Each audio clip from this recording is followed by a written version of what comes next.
시청자 여러분 안녕하세요. 네, 빠르게 변하는 이슈와 시장 현황을 살펴보고 한 발 앞선 투자 전략을 제시하는 오프닝 벨의 진행을 맡은 장혜리입니다. 네, 제 옆에는 저와 함께 진행을 맡아주실 최고의 경제 파트너시죠. 김기성 앵커 자리해 주셨는데요. 소감부터 한번 들어볼까요? 네, 안녕하십니까. 김기성입니다. 아마 주식 투자하시는 분들한테 가장 중요한 시간, 그러면 아마 이 시간이 아닐까 생각이 됩니다. 네. 앞으로 이 시간을 맡아서 여러분들 투자에 크게 도움이 될 수 있도록 노력을 하겠습니다. 네. 저희 오프닝 벨이 처음으로 인사를 드리게 된 만큼 또 앞으로 많은 관심과 사랑을 부탁드리면서 저희 오늘 힘차게 시작해 보도록 하겠습니다.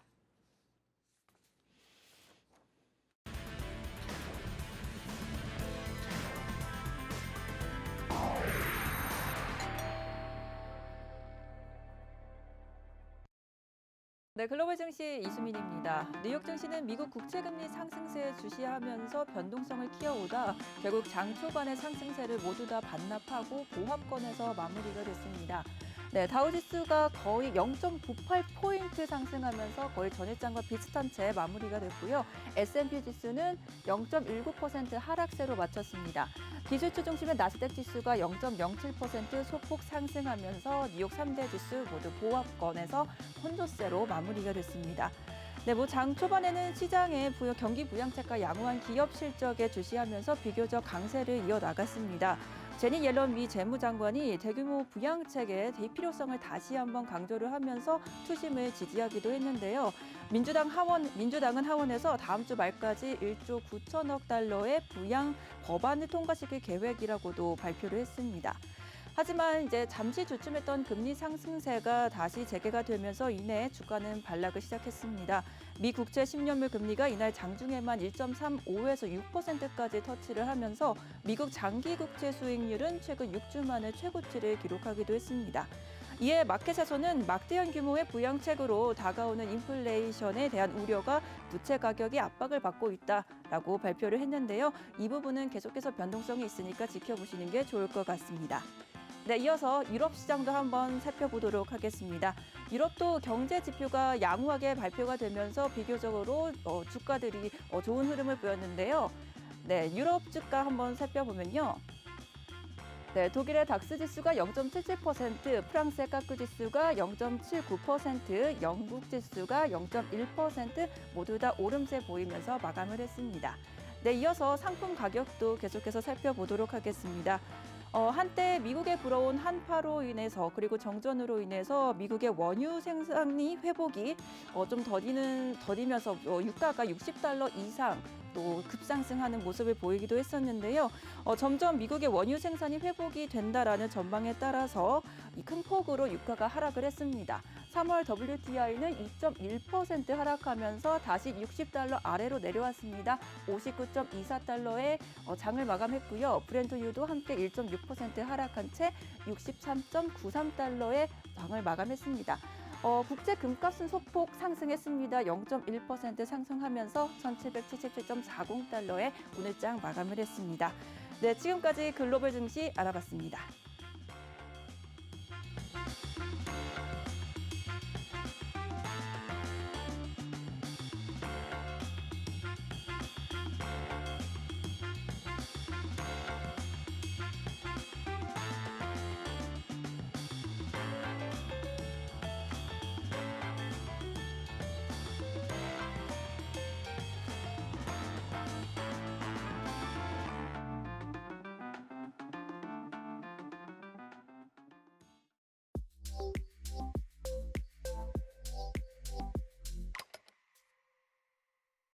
네, 조금 전에 저희 오프닝 벨과 함께할 이수민 캐스터가 글로벌 증시 마감 시황에 이어서 상품 시장 동향까지 살펴드렸습니다.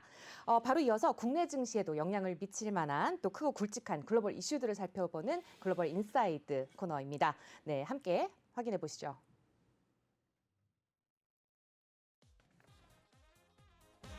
국채 10년물 금리가 1.35% 부근까지 오르면서 팬데믹 이전 수준을 회복했습니다. 장기 금리 상승에 대한 부담감으로 미 증시는 혼조세를 보였고요.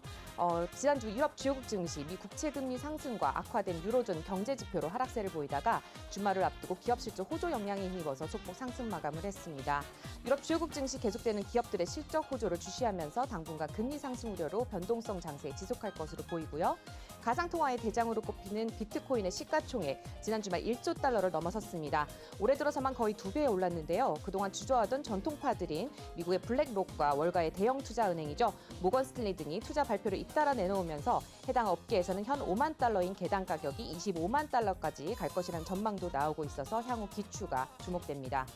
비트코인 투자를 지지했죠. 네, 테슬라의 최고 경영자 일론 머스크가 이번에는 또 비트코인 가격이 높다는 입장을 내놔서 또 상반되는 입장을 내놓은 상황입니다. 투자 시 유의할 필요가 있으실 것 같고요. 한파와 또 폭설에 따른 정전 사태로 멈춰선 미국 텍사스주의 석유 시설들이 곧 정상 가동될 것이라는 기대감이 유가에는 악재로 작용한 흐름이었습니다. 이상 글로벌 인사이드였습니다. 네, 이상 글로벌 인사이드였고요. 네, 이와 관련해서 몇 가지 이야기를 좀 나눠보도록 하겠습니다. 네, 아무래도 이제 처음 방송하다 보니까 입에 잘 안 붙는 것 같아요. 네. 첫 번째 이슈부터 한번 살펴볼까요? 네. 사상 최고치를 계속 랠리를 펼치던 뉴욕 증시 지금 좀 숨고르기를 하고 있다 이렇게 네. 봐야 될까요? 어떻게 보세요?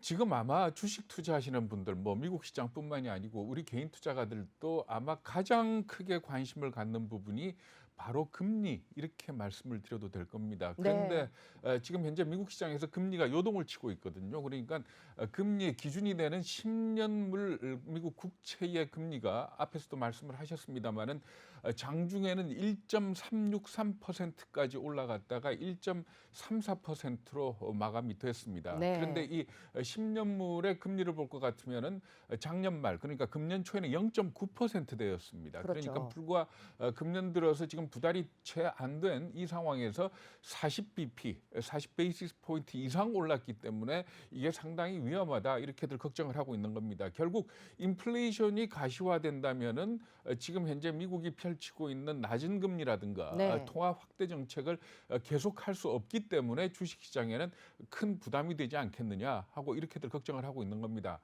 다만 제닛 앨런 미 재무장관이 최근에 밝힌 내용을 볼 것 같으면은 인플레이션이 상당히 위험하다는 건 알고 있다. 네. 그렇지만은 이걸 갖다가 충분히 제어할 수 있는 도구를 가지고 있는 위험이다. 이렇게 얘기를 했습니다.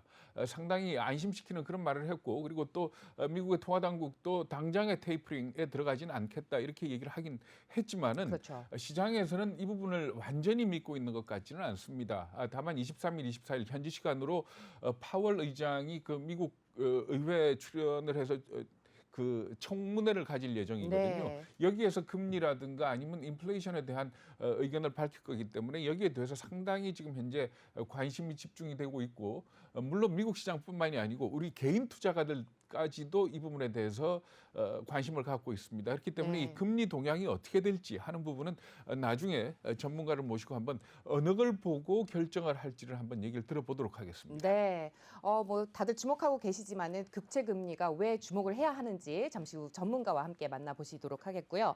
바로 이어서 또 유럽 증시 같은 경우는 또 경제 지표가 좀 좋게 나오면서 네, 또 좋은 그랬죠. 흐름을 보였죠. 네, 그러니까 제조업 지수가 좀 좋게 나왔죠. 네. 그것보다도 어떻게 본다면은 백신 접종이 지금 현재 순조롭게 진행이 되고 있고 또 미국의 아무래도 이 통화 확대 정책 이런 부분 그러니까 또 부양 대책이 1조 9천억 달러가 현재 상원에 지금 계류가 돼 있지 않습니까? 그렇죠. 이 부분에 대해서 상당히 기대를 걸고 있는 것 같습니다. 네, 유럽 주요국 증시 일제히 상승 마감한 이유 대해서 말씀 나눠봤고요. 또 바로 이어서 또 비트코인 얘기를 안 할 수가 없을 것 같습니다. 그렇죠. 정말 어마어마한 게 테슬라의 시총도 따라잡았다는 그런 이슈가 지금 계속해서 뉴스를 통해서 이제 접하셨을 텐데요.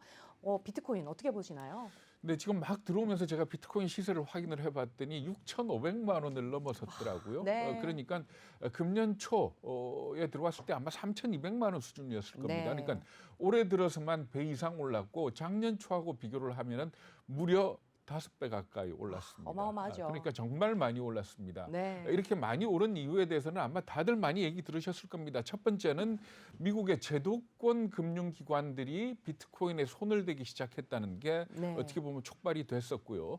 페이팔이라든지 비자카드라든지 하는 부분에서 결제를 하겠다 이런 것들이 또 도화선이 됐거든요. 네. 여기에다가 바이든 행정부에 관여하고 있는 많은 사람들이 이 가상화폐에 대해서 좀 우호적인 인사들이 많다. 이런 부분으로 해가지고 작년에 비트코인이 상승세를 보이기 시작하다가 네. 최근에는 머스크 탓을 하지 않을 수가 없을 것 같습니다. 맞습니다. 그러니까 일론 머스크가 15억 달러어치의 비트코인을 매입을 했다라고 얘기를 하면서 비트코인을 덜 멍청한 현금이다. 뭐 이렇게까지 얘기를 했지 않습니까? 그렇죠. 네. 이런 부분을 얘기를 하고 있긴 합니다만은 과연 더 오를지 이 부분에 대해서는 한번 생각을 해봐야 될 것 같습니다. 그러니까 네.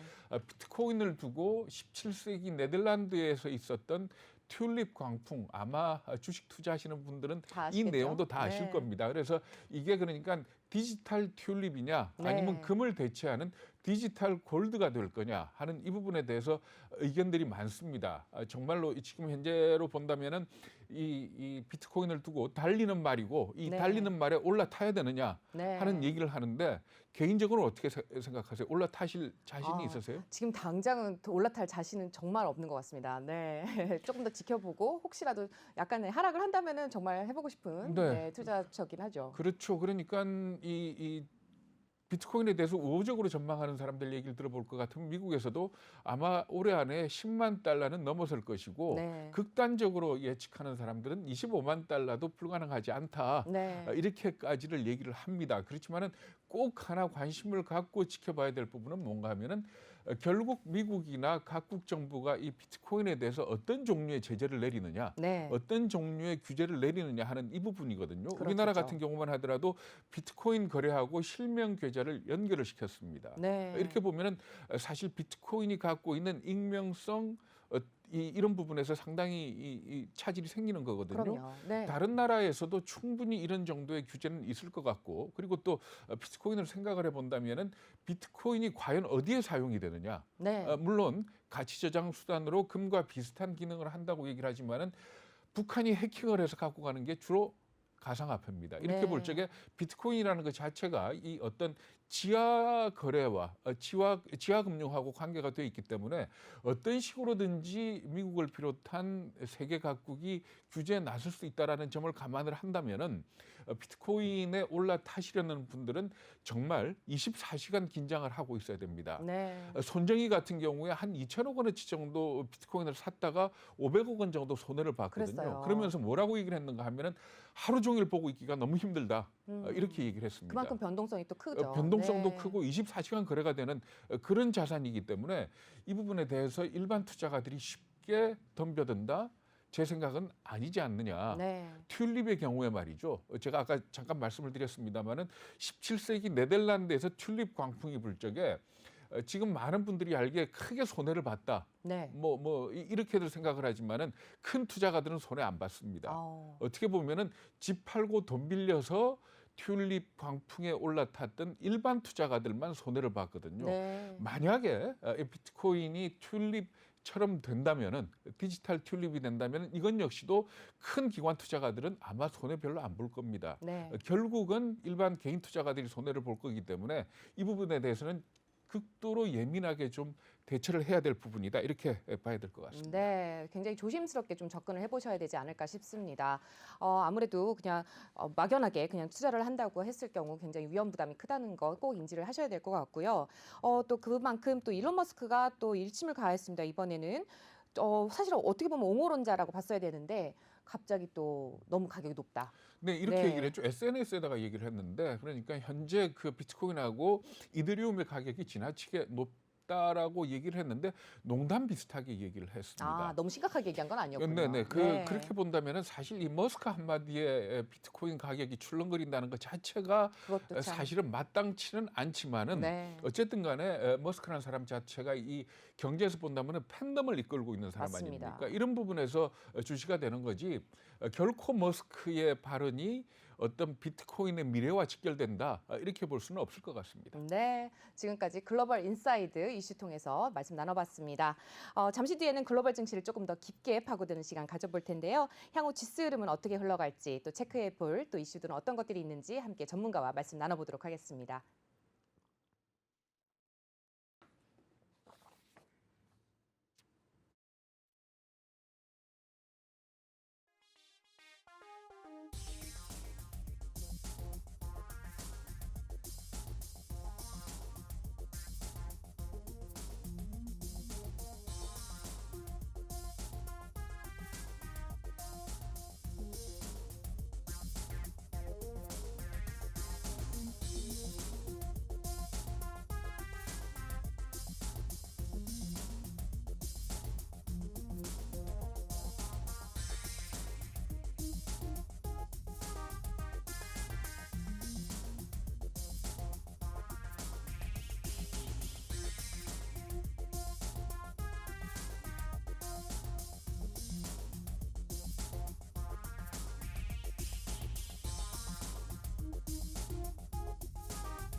네, 아침을 여는 증시 오프닝 벨과 함께하고 계십니다. 글로벌 증시 동향과 전망 또 NBN의 해외 증시 전문가를 모시고 보다 자세한 내용 이야기 나눠볼 텐데요. 오늘 자리해 주신 분 멀린 78의 이민우 전문가 나오셨습니다. 안녕하세요. 안녕하십니까. 네, 자산관리 자산관리 자문사 대표 이민호라고 합니다. 네, 오늘 처음 또 저희와 함께 스타트를 끊어주셨는데요. 네. 앞으로 각오한 말씀 들어볼까요? 예, 그 투자는 그 중간 과정도 중요하지만 끝이 가장 중요하지 않습니까? 그럼요. 예, 시청자 여러분들께 가장 좋은 정보를 드리고 그리고 그 투자의 끝이 해피엔드로 끝날 수 있는 그런 그 대안을 좀 드릴 수 있는 그런 정보로 시청자 여러분을 찾아가 보도록 하겠습니다. 네, 저희가 방송을 하기에 앞서서 좀 말씀을 나눠봤는데요. 굉장히 스마트하시고 또 네. 예, 일목요연하게 설명도 되게 잘해주시는 것 같아요. 그래서 기대가 큰데요. 시청자분들도 저희와 함께 또 많은 내용, 투자 전략 가져가셨으면 좋겠습니다. 우선 질문을 먼저 하나 드려보겠습니다. 아무래도 이제 미 증시 어떻게 진단하고 계신지가 궁금합니다. 예, 지금 연말부터 연초까지 가파른 상승세를 좀 이어왔었는데 그 아무래도 그 연초나 연말 대비해서 그 최근에 1, 2주간의 그 어떤 다우나 S&P 500이나 나스닥의 상승세가 좀 주춤거리거나 약보합 상태로 좀 빠져서 걱정하시는 분들이 좀 많을 것 같아요. 네, 근데 그 부분이 어떻게 보면 이제 어떤 그 상승세의 꺾임 그리고 또 대세 상승의 어떤 그 멈춤이 아닌가 이런 부분을 좀 걱정하시는 부분들이 있을 텐데 그리고 특히나 이제 아까 말씀하신 대로 금리 상승이 좀 있어서 이게 어떤 그 흐름의 변화가 좀 있는 게 아닌가 이런 걱정 부분이 좀 있으실 텐데 사실 그런 그 이런 흐름의 변화라기보다는 악재가 좀 그동안 좀 있었어요. 단기간에. 이게 악재라고 한다면 그 뭐 시청자 여러분도 잘 아시다시피 게임스톱으로 시작된 어떤 그 어떤 이제 시장 그렇죠. 내에 예. 작은 악재가 좀 있었고 또 북미 한파로 인해서 반도체 공장이 이제 멈춘다든가 아니면 정유 공장의 어떤 생산 설비가 중단되는 등 그런 악재들이 좀 있었죠. 그건 이제 단기적으로 발생한 악재가 시장에 좀 작용했다고 그렇게 볼 수가 있습니다. 네, 그러니까 어떤 대세 흐름의 변곡점이 온 건 아니고 그런 예. 악재들이 의해서 조정을 좀 받았다 이렇게 보신다면 결국 추가적인 상승은 가능하다 이렇게 보시는 거죠? 예, 맞습니다. 그 전 세계 주식시장에서 미국이 차지하는 비중이 얼마나 크냐면 56% 대략 네. 그 정도 차지하고 있습니다. 네. 근데 이제 시장이 크다 보니까 자금이 유동성이 공급된 부분은 다 가장 큰 시장으로 흘러가겠죠. 근데 특히 이 미국 시장을 이끌었던 그 가장 큰 원동력은 그 기술 기업이라고 볼 수 있습니다. 이제 우리가 알고 있는 빅테크 기업들. 뺑이라고 표현하는 예, 팡이라고 부르는 예, 맞습니다. 이 말씀하셨던 그 두 개 기업의 뭐 마이크로소프트나 거기다 또 테슬라까지 그렇죠. 예. 그런 기업의 실적이 굉장히 좋았었는데 그 기업들의 작년도 그 작년 4, 4분기 기업 실적은 뭐 최소 20에서 40%까지 그 전년 대비해서 네. 그 실적 개선이 있었습니다. 그러니까 당연히 실적이 좋았으니까 이제 자금이 몰렸는데 그 기업 실적이 좋았으니까 당연히 자금이 더 많이 몰렸고 그 자금에 따라서 상승 여력이 있었다고 보여지는 거죠. 근데 단기적으로는 뭐 시장 내부에 그런 악재들이 있었고 또 계절적 영향, 그 겨울 한파로 인해서 생산 설비 가동 중단되고 그런 악재들의 영향으로 그 어떤 이런 그래프의 성장세가 좀 주춤거린 건 뭐 어쩔 수가 없다고 보여지는 거고요. 그게 이제 어떤 과열에 의한 조정, 뭐 그래서 이 조정이 좀 그 조정이 대세 상승을 좀 멈췄다 이렇게 보기는 좀 어렵다고 볼 수 있죠. 네. 앵커님께서 또 바로 이어서 또 네. 얘기를 해주셔가지고요. 또 아무래도 이 연준 의사록 공개에 대해서도 얘기를 안 해볼 수가 없을 것 같아요. 네네. 어떻게 보고 계시는지 뭐 연준의 의지를 재확인했다라고 봐야 될까요? 어떻게 보세요? 예, 이 작년 말 뭐 연초 그 유동성 공급과 관련돼서 그 시중에 이런 얘기가 나왔었죠. 테이퍼링 얘기가 나왔었습니다. 네. 이제 테이퍼링은 잘 아시다시피 그 처음 그 2008년 그 금융위기 때 유럽에서 먼저 시작이 됐고 테이퍼링 때문에 금융시장이 이제 굉장히 흔들리기 시작했고 뭐 이제 경기를 일으켰다. 금융시장의 경기를 발작을 일으켰다. 했다고 예, 얘기하죠. 발작을 일으켰다고 예. 했었잖아요. 근데 이제 그런 거에 대한 경계심이 굉장히 많았었는데 1월 달에 있었던 그 FOMC 회의에서 그 어떤 내용이 있었는지 굉장히 시장은 눈여겨봤었는데 사실상 그 뭐 그런 얘기가 전혀 오가지 않아서 시장은 굉장히 안심해도 되는 그런 내용이었었죠. 그 뭐 거기서 있었던 내용을 이제 그 그대로 옮기자면 경기 여건이 그 FOMC가 그 이제 목표로 하는 장기 목표에 전혀 근접하지 않고 있다.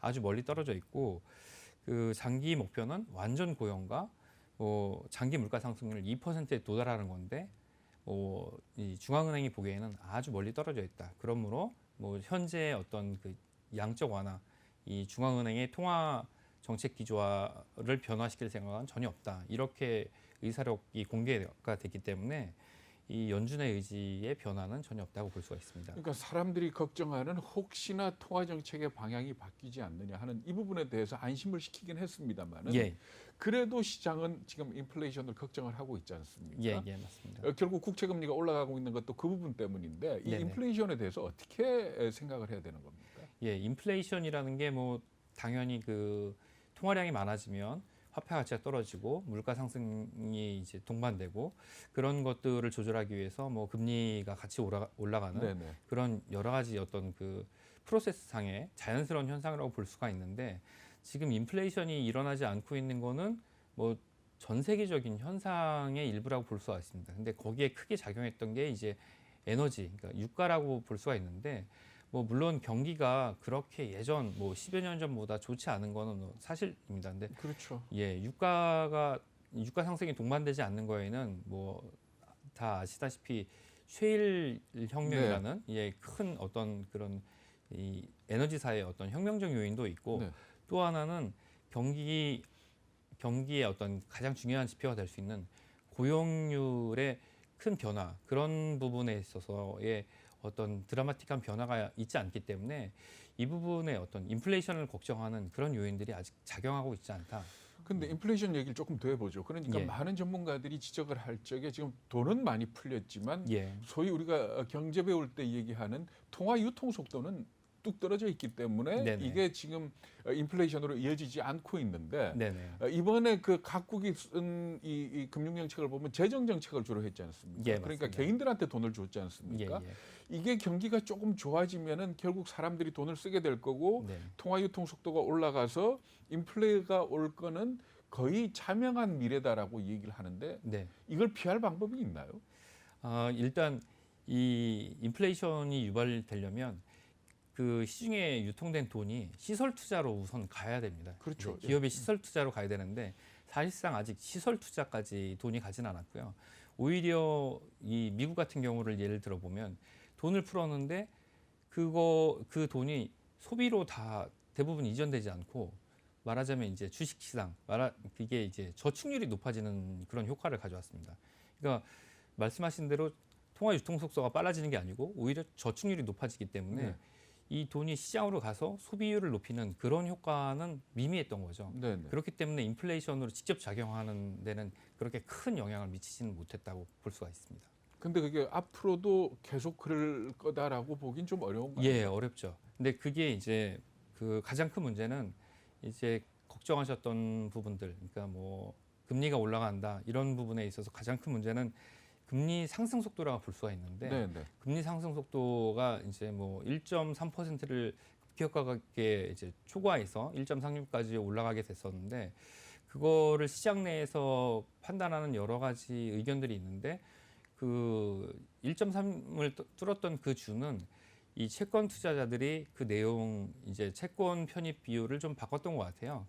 그 주에. 예, 예. 그래서 뭐 보통 이제 채권 투자자들이 그 구성 내용 중에 뭐 국채를 뭐 장기 국채를 담기도 하고 단기 국채를 담기도 하는데 그때 뭐 MBS 같은 이제 주택 전환 증권 같은 네네. 거를 이제 바꾸면서 그때 10년물을 많이 팔았다. 예. 예. 10년물을 많이 팔았으니까 가격이 내려가고 내려가고, 금리가 올라갔겠죠.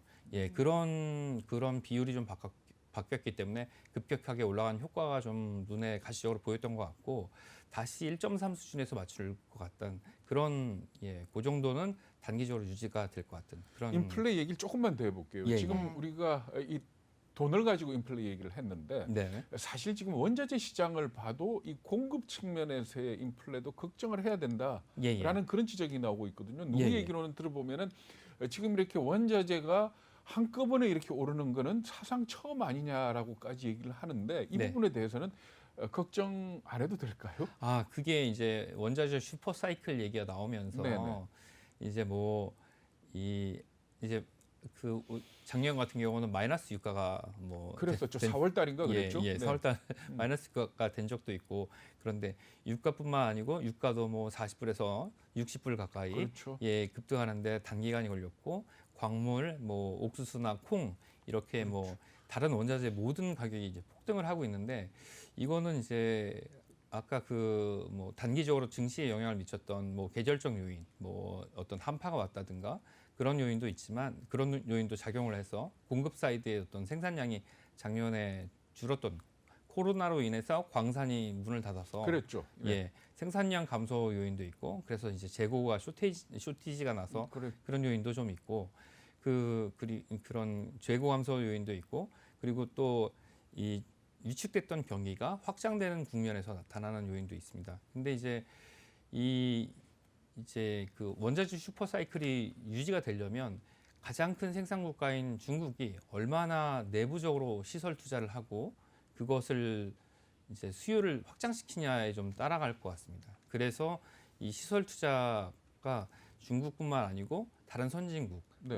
미국까지 확장이 되느냐에 따라서 이 인플레이션이 지속이 될 것인가 아니냐가 결정이 좀 될 거로 보여집니다. 그러니까 2010년대 때 나타났던 원자재 슈퍼 사이클은 중국이 생산 설비를 확 늘리면서 그때 시작이 됐던 거 아닙니까? 맞습니다. 그렇게 본다면은 이번에는 지금 그 코로나 때문에 죽었던 경기가 되살아나는 과정에서 네. 원자재에 대한 수요가 늘어나고 아까 말씀하신 것처럼 코로나 때문에 죽어 있다가 기저 효과 때문에 어떻게 본다면은 지금 올라가고 있다 이렇게 볼 수가 있는데 예. 슈퍼 사이클로까지는 안 갈 거다. 예, 슈퍼 사이클은 올 하반기까지 좀 지켜봐야 될 것 같고요. 네네. 현재는 좀 단기적으로 작년에 생산량 감소분, 그래서 그 재고가 좀 감소된 부분, 네. 그리고 지금 수요가 그 코로나 팬데믹의 현상이 좀 위축되고 있다. 그러니까 코로나의 확산이 좀 줄어들고 있다. 네. 이 부분이 영향을 미치고 있다고 보여지고 있는 거죠. 네. 예, 그래서 뭐 이것을 어떻게 대응할지 뭐 여러 가지 이제 재테크적 측면, 투자적 측면에서 한 가지 좀 말씀을 좀 드리자면 뭐 그냥 이 상황을 그냥 지켜보고 참고만 할 게 아니고 좀 적극적으로 좀 대안을 드리자면 뭐 우리가 좀 소외했던 이제 뭐 전기차나 이런 재생에너지 쪽으로 좀 어떤 시장이 흘러가고 있는데 오히려 이럴 때 뭐 지금 합병 얘기가 나오고 있는 엑소모빌 같은 에너지 기업이나 아니면 뭐 BHP나 아니면 뭐 리오틴토 같은 광산업체 이런 곳에 그 최대 실적을 좀 기록할 것으로 좀 예상이 되고요. 이런 곳은 이 재고 부족으로 인해서 매출은 그렇게 늘지 않더라도 영업이익의 개선이 굉장히 예상이 됩니다. 그렇겠죠. 예, 그래서 이런 광산업이나 아니면 에너지 기업이나 이런 것을 편입하는 ETF 정도의 편입을 포트폴리오를 하시는 게 이런 상황에서 좀 수익을 좀 내실 수 있는 그런 그러니까 직접 그런 기업에 투자하는 것보다는 ETF를 통해서 투자하는 게 낫다. 지금 그 말씀이시죠? 예, 그렇죠. 그게 위험 부담을 좀 줄일 수 있으니까요. 네. 그런 것에 좀 눈을 돌리시는 게 어떨까 그런 생각입니다. 네. 어쩌면은 투자 전문가분들 중에서 가장 확실한 답이 그건 것 같아요. 리스크를 줄이자 뭐 이런 게 아닐까 싶은데요. 우선은 또 저희 이제 시청자분들이 가장 궁금해하시는 게 아무래도 이제 종목들이잖아요. 근데 지난주에 가장 핫한 이슈였던 또 이항홀딩스에 대해서 좀 얘기를 들어보고 싶은데 네. 서학 개미라고 해야 될까요? 네네. 네. 투자 대응 어떻게 해야 될까요? 그게 증권 정보, 국내 증권 정보를 확인하면 국내에서 태평양을 건너서 투자했던 서학개미들이 투자했던 탑10 종목 중에 10번째, 9번째 정도 규모로 투자를 하셨더라고요. 네. 지난주 규모로는 한 6천억 정도가 이제 확인이 되는데 그 글로벌 투자 업체 그 울프백 리서치의 네. 그 공매 리포트를 보면 그 회사가 그 이제 뭐 리포트를 낸 다음에 거의 130불까지 갔던 그 주가가 이제 뭐 60불 정도까지 내려갔잖아요. 그렇죠. 그랬죠. 네. 60% 넘게 떨어졌죠. 많이 떨어졌죠. 예, 네. 예. 근데 그 리포트를 보면 거기 내용에 이제 공장은 가동 중이 아니고 거기서 가장 큰 이제 공급 조달 계획을 했던 계약을 맺었던 법인 그 기업은 상대 법인은 계약서를 쓰기 전에 9일 전에 뭐 거의 한 일주일 전에 만들어진 회사고 예. 예, 뭐 그런 내용들이 써 있습니다. 뭐 찾아가 봤더니 호텔에 뭐 사무실이 있고 뭐 네, 이런 예. 내용이었죠. 사무실도 네. 실제로 뭐 존재하지 않는 지역에 있고 뭐 이런 내용이었습니다. 근데 이게 이제 문제가 되는 내용이 나오고 나서 주가 빠졌는데 이항에서 또 그거에 대해서 반대 리포트를 냈습니다. 그래서 제가 반대 리포트를 찾아보니까 뭐 그거 이제 리포트에 대한 조목조목 뭐 반대를 한 건 아니고 본인들은 400개 정도, 340개, 400개 정도의 특허를 가진 그 드론 기업이고 이런 특허를 가진 기업은 전 세계 본인들 뿐이고 또 그 전 세계를 돌아다니면서 40여 개 국가에서 그 1만 회 이상의 데몬스트레이션을 했던 유일한 회사다. 그렇기 때문에 실증기를 가지고 있는 유일한 회사다. 뭐 이런 얘기를 했어요. 그리고 또 뭐 찾아왔던 공장은 이제 자기들이 가지고 있는 공장들 중에 하나일 뿐이다. 뭐 이렇게 얘기를 했는데 이제 여기서 가장 문제가 되는 그 공매도 리포트의 내용은 매출을 굉장히 많이 부풀렸는데 거기서 상당한 부분이 이제 받을 수 없는 이제 말하자면 부풀려진 매출이라는 거예요. 이게 이제 이게 악성 채무가 있었다는 거죠. 네. 예. 그러니까 말하자면 회계상이 좀 불투명하다는 그 예, 부분이죠. 예. 그러니까 기술적으로 본다면 사실 우리 동학개미들이 서학개미로 변신을 해서 이항에 투자를 한 이유는 여의도에서 쌀가마니 신고 한 바퀴 돈 그것 네. 때문 아닙니까? 예, 맞습니다. 작년 말씀하신 대로 네네. 쌀가마니 싣고 여의도에서 한 이제 바퀴 돌았죠. 예, 한강을 이제 돌았었죠. 이게 되는 사업이라고 보고 서울시에서도 뭐 그런 발표를 뭐 비전을 발표하기도 했었는데 그런 것 때문에 이제 투자를 했었는데 기술적인 문제가 아니고 사실상 회계적인 문제가 심각하죠. 근데 이 회계적인 문제 때문에 작년에 상장 루카신 커피. 예, 맞습니다.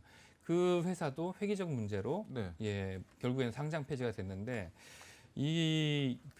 지금 이렇게 뭐 떠오르는 기업들이 많은 이런 부침이 많은 시기에는 이제 투자자들이 항상 조심을 해야 되는 부분들이 좀 있습니다. 네네. 네. 이게 뭐 이제 어느 국가나 마찬가지로 이런 시대가 좀 비슷하게 있었는데, 그러니까 작년 올해 신규로 IPO 되는 기업 10개 중에 미국의 10개 중에 8개 기업이 이익이 전혀 없거나 매출이 전혀 없는 그런 상태입니다. 네. 근데 이런 상황이 역사상 딱 한 번 있었습니다. 예, 역사상 딱 한 번 있었는데 언제죠? 닷컴 버블 때. 닷컴 버블이요? 네. 예. 네.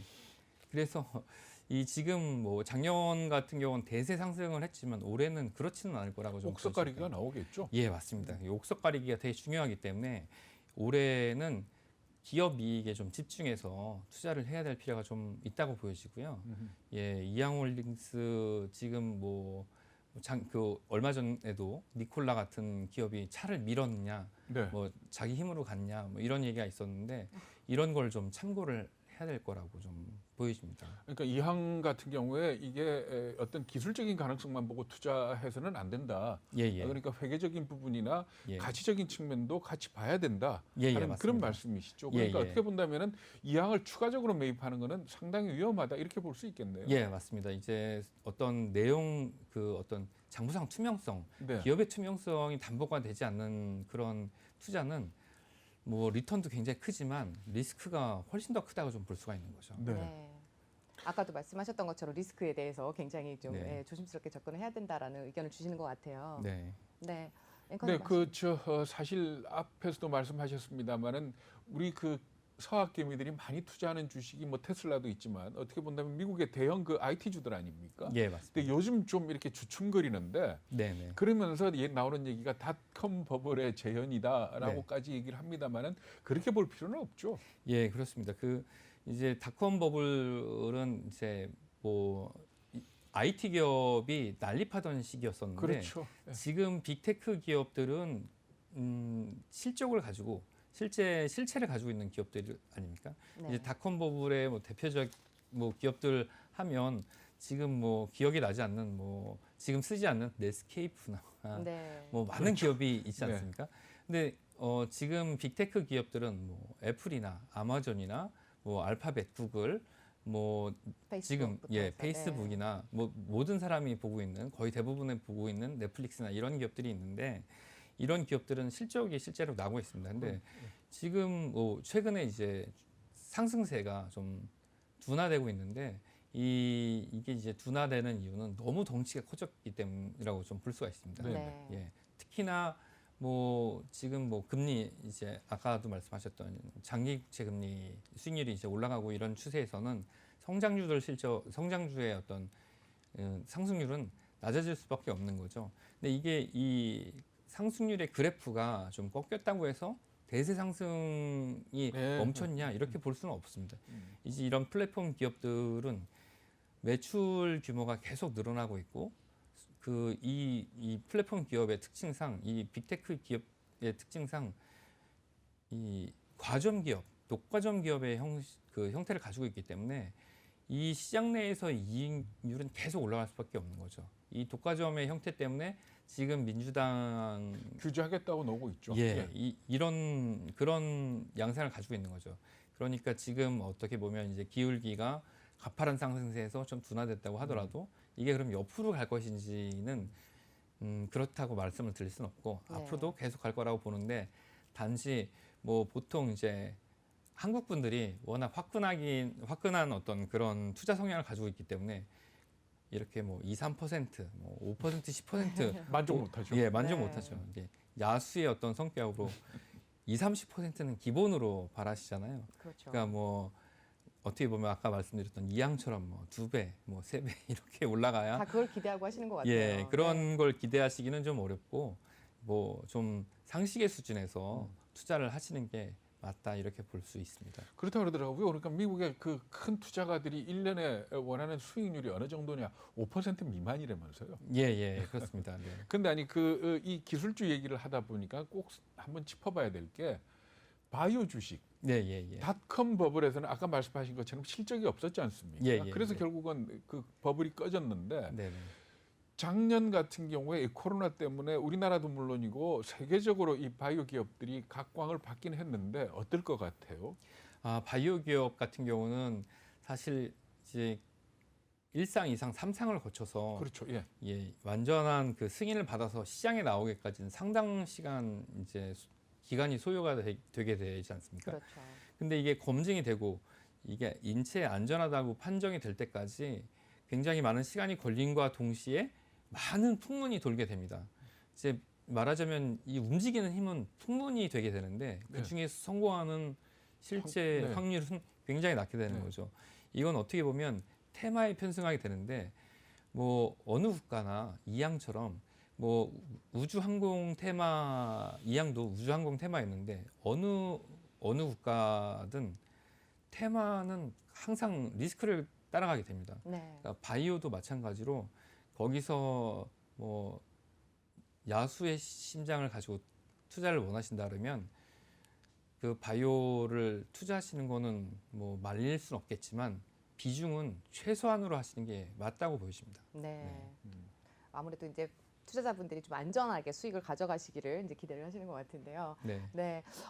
좀 전에 또 이제 아무래도 기술 기업 쪽에 말씀 좀 나눠봤습니다. 근데 전반적으로 또 미 증시 또 네. 부양책에 대한 기대감 어느 정도인지 어느 정도 네. 기대를 해봐야 될지 이 부분도 좀 짚어주시면은요. 네, 상원을 통과한 그 1조 9천억이 이제 뭐 다음 요번 주 하원을 통과했고 이제 예, 상원이 상원, 남았죠. 예, 네. 예. 그래서 이번 주나 다음 주 중에 통과하고 나서 뭐 3월 중에 이제 바이든 대통령이 이제 그 서명을 하고 나면 집행이 될 예정이라고 하는데 이게 아마 통과가 되고 나면 뭐 개인들에게 이번에는 이제 소득 부분 없이 뭐 굉장히 큰 1인당 1,400달러. 예, 1,400달러라는 뭐 큰 금액을 지급한다고 하는데 이 돈은 대부분 다 금융시장으로 흘러들어올 것으로 예상이 좀 되고 있습니다. 이제 이게 이 기대감이라는 거는 이제 항상 시장은 선반영하니까 네, 네. 네. 제 생각에는 서명이 되는 순간이 바로 그 증시의 어허. 적용 시점이 될 것 같고요. 적어도 로빈훗 앱을 이용하는 사람이라면 그 1,400달러를 주식 투자하는 데 쓰겠죠. 예, 그렇습니다. 네.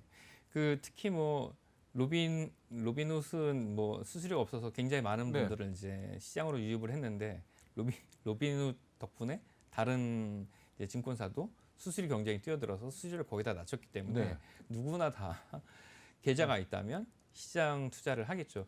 그래서 이 증시 부양 그러니까 증시 부양이 아니고 이제 경기 부양을 위한 이 자금이 결과적으로는 또 자산 시장을 으로 거품을 만들어낼 수 있겠네요. 예, 맞습니다. 네. 오늘 시간 관계상 오늘 여기까지 말씀 들어보도록 하겠습니다. 지금까지 멀린 78회 이민우 전문가와 함께했습니다. 오늘 말씀 감사합니다. 네, 감사합니다. 감사합니다.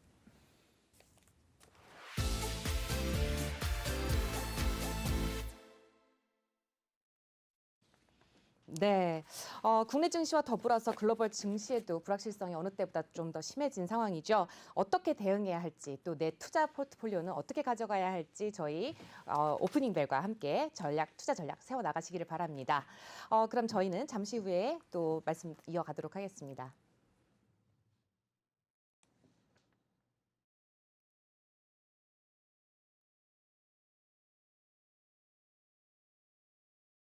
네, 바로 넘어가면 될 것 같군요. 아침을 여는 증시 오프닝 벨와 함께 하고 계시는데요. 이번에는 엔스픽입니다. 네, 개인 투자자들이 매매 종목을 통해서 투자 흐름을 읽어보도록 하겠습니다.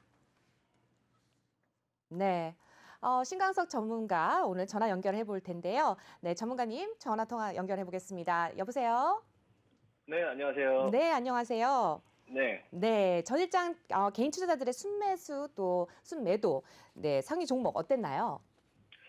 네, 일단 전일장에 그 코오롱 인더스트리가 그 유가증권 시장에서는 제일 개인들이 매수를 많이 했었고요. 그다음에 이제 현대차, 삼성전자 이런 순으로 매수를 했었습니다. 근데 이제 그 코오롱 인더스트리를 보면은 지금 여기 차트 보이시죠? 일단 네. 뭐 지난번에 실적 기대감에 의해서 하루에 굉장히 많이 오르는 그런 상승을 보였거든요. 그때 이제 보시면은 외국인과 기관의 순매수가 굉장히 눈에 띄게 들어왔고요. 그리고 나서 이제 시장이 조금 오르다가 지금 조정이 나올 때 지금 이제 그 외국인 쪽에서는 계속적으로 매수가 들어오는 좋은 흐름을 보이고 있습니다. 이거는 개인분들께서도 많이 사고 계시지만 조금 더 관심을 보셔도 될 것 같고요. 반면에 이제 그 지금 코스닥 쪽에서 사시는 그런 종목들이 있는데 ATM 반도체나 이런 것들 보면 이게 지금 반도체 업종이 아니라 그 2차 전지 보호열을 만드는 업체거든요. 뭐 소형 기기, 뭐 핸드폰이나 이런 걸 만드는 업체인데 일단 지금 코스닥에서는 이게 순매수 1인데 지금 뭐 전반적인 흐름이 그렇게 좋아 보이진 않습니다. 그리고 지금 셀트리온 헬스케어나 이런 부분도 좀 전반적으로 이렇게 많이 사고는 계시지만 그렇게 흐름은 좋아 보이진 않고요. 유가증권 시장에 지금 현대차도 많이 사고 계신데 현대차는 지금 지난번에 애플 이슈로 인해서 좀 조정을 받고 있는 상황이고 내일은 이제 그 현대차에서 아이오닉 5 부분을 이제 그 전기차 EMP 플랫폼으로 최초로 만드는 차죠. 그게 이제 내일 공개가 예정돼 있기 때문에 좀 그거 부분에서 이제 그 기대감 때문에 외국인들도 지금 계속적으로 매수가 들어오는 것 같고 지금 모양은 굉장히 이쁘게 눌려 있기 때문에 그 코스피 쪽에서 지금 순매수를 계속적으로 해주시는 그 종목들 같은 경우는 좀 괜찮은 모습을 보이고 있는데 코스닥 쪽에서 지금 매수를 하고 계신 부분들은 조금 약간 미스를 하고 있지 않나라는 생각이 좀 개인적으로 들고 있고요. 네. 그리고 이제 순매도를 많이 하고 계시는 종목들 같은 경우는 지금 뭐 고점에서 차익 실현을 잘 하고 계시는 것 같아요. 롯데케미칼 같은 경우도 지금 뭐 싼 고점이고 지금 화학 업종에 좀 요즘에 관심을 갖고 있긴 하지만 흐름 자체는 조금 고점이다라는 인식이 있고요. 지금 코스닥 쪽에서 지금 매도하시는 부분도 지금 이제 그 좀 상승이 나오고 나서 조정이 나오는 그런 종목들을 위주로 좀 매도를 하고 계시는데요. 일단 솔브레인 같은 경우는 지금 계속적인 상승 여력이 조금 더 있어 보이는데 펄어비스나 이런 것들은 지금 뭐 잘 매도를 하고 계신 것 같고요. 일단은 그 종목들의 그런 상황들을 조금 확인하시면서 조금 하셨으면 괜찮고, 이번 주 증시 상황 한번 보시면 지금 코스피 분봉 차트거든요. 지금 보시면 3,050 정도를 기반으로 해서 3,185 정도 수준에서 지금 이 안에서 계속 박스권에 갇혀 있는 모습이에요. 중간 네. 지점이 지금 3,130 정도 되면은 이제 매도가 좀 많이 나오는 그런 모습이고요. 일단 지금 벌써 한 3,100 정도 올라왔고, 이번 주에 파월 의장이 그 내일하고 내일 모레 그 발언이 있어요. 근데 시장이 그 어떤 그런 그 반응을 여태까지 보면 파월 의장이 어떤 발언을 하기 전에 시장이 좀 급락을 하는, 시장이 파월 의장의 발언을 좀 무서워하는 이런 모습들이 나오고 있거든요. 그러니까 그런 부분을 조금 참고해서 매매를 하시면 될 것 같고, 지금 현재 3,100 수준에서 3,134 정도 이 수준에 지금 매물이 나오는 그 구간들을 보면 아직 상승 여력이 한 30포인트 정도 있는데, 이때 이거를 따라가면서 매수를 하기보다는 요 30% 정도의 그런 상승 여력을 좀 지켜보면서 여유롭게 좀 현금 확보를 해두는, 화요일 수요일 날 그런 어떤 발언에 의한 어떤 시장의 하락 조정 이런 부분들 예상해서 미리 좀 준비하고 대응하는 그런 시각이 조금 필요할 것 같습니다. 네, 깔끔하게 또 투자 전략까지 좀 전달을 해주셨는데요. 최근에 또 저희 지인들도 참 많이 사는 종목이기도 합니다. 현대차 또 아이오닉스 5를 출시를 앞두고 기대감이 높아지고 있는데 네네. 어떻게 관련 영향이 좀 있다라고 보시는지 좀 짚어주시죠. 뭐 당연히 관련 영향은 있고요. 그 EMP 그 플랫폼 자체가 지금 그걸 만들어서 할 수 있는 업체가 전 세계 세 군데밖에 없어요. 폭스바겐, GM, 현대차 세 군데밖에 없는데, 지금 이제 상용차로서는 가장 먼저 나오는 차다 보니까 시장에 기대감이 많고요. 그런 부분 때문에 지금 현대차, 현기차 관련주들이 전부 다 지금 약간 올라갈 수 있는 그런 준비를 하고 있는 모양인데, 일단 이게 발표하고 나서 시장에서 이제 어떤 반응을 보일지 좀 유심히 보셔야 될 것 같습니다. 네. 지금 현대차 뭐 주가 흐름까지 좀 짚어주셨습니다. 한편 합병 소식과 함께 또 코로나 항체 치료제 개발 호재로 또 상승세를 탔었던 셀트리온 3사가 있죠. 동반 네. 약세를 좀 나타내고 있는데 그럼에도 불구하고 우리 투자자분들이 관심을 가지게 되는 이유가 있다면 어떻게 분석을 하시겠습니까? 제가 이 종목을 보면서 지금 차트 보시면 이 종목은 어떤 그런 기대감 때문에 미리 많이 올랐던 종목이에요. 그래서 지금 1파, 2파, 3파까지 올랐고요. 지금 이게 합병이 남아있지만 이게 진짜 마지막 히든카드거든요. 근데 제가 다른 방송에서도 말씀드리지만 주식에서는 그 마지막 히든카드 보지 말자.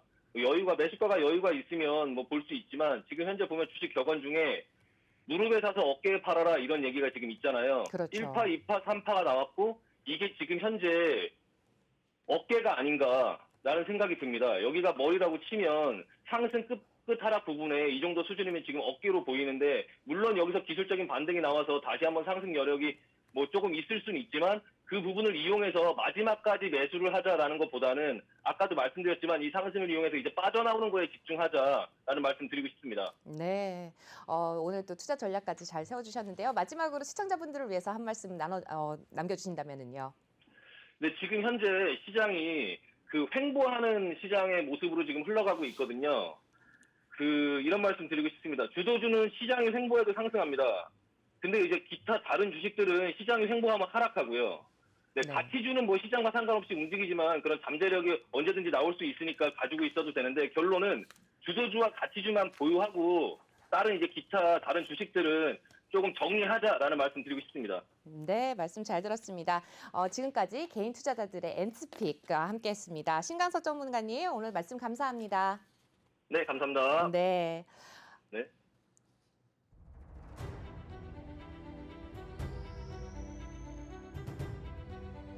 중국 우한시를 중심으로 발생한 새로운 바이러스.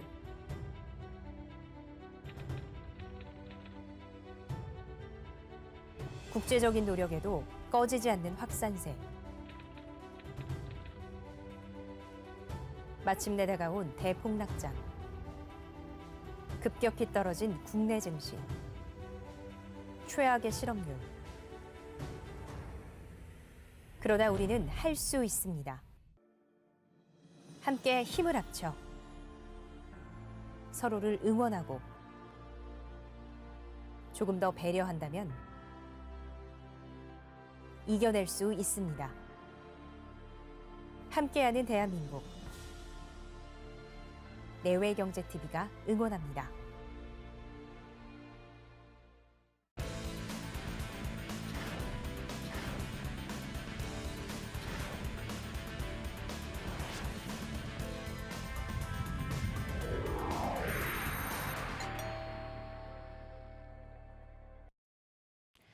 네, 시황센터 이수민입니다. 이제 지금 8시 49분을 지나고 있는데요. 장 시작까지 10분 정도, 11분 정도 남겨놓은 상황에서 동시호가 상황 어떻게 흘러가고 있는지 한번 살펴보도록 하겠습니다.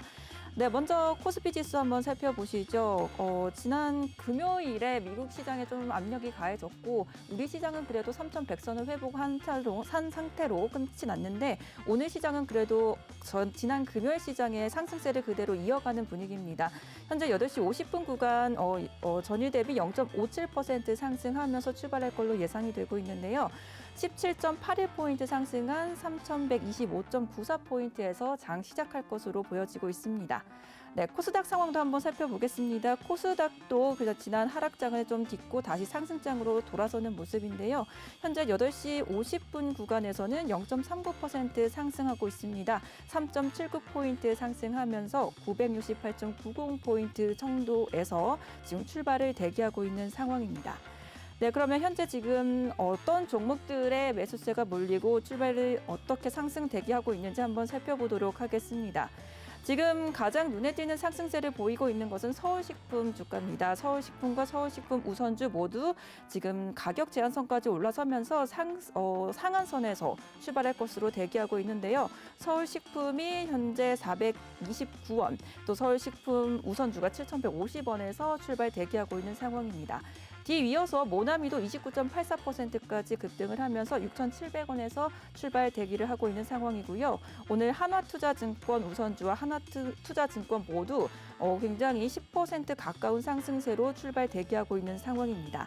또한 대유 에이텍이 지난 금요일에 장이 마감한 이후에 실적을 발표하면서 실적이 또 크게 좋은 성적을 거두면서 시간 외에서도 물량이 많이 모이는 모습이었는데요. 오늘도 7.41% 상승 출발하고 있습니다. 1,160원에 체결될 것으로 예상되고 있는 상황입니다.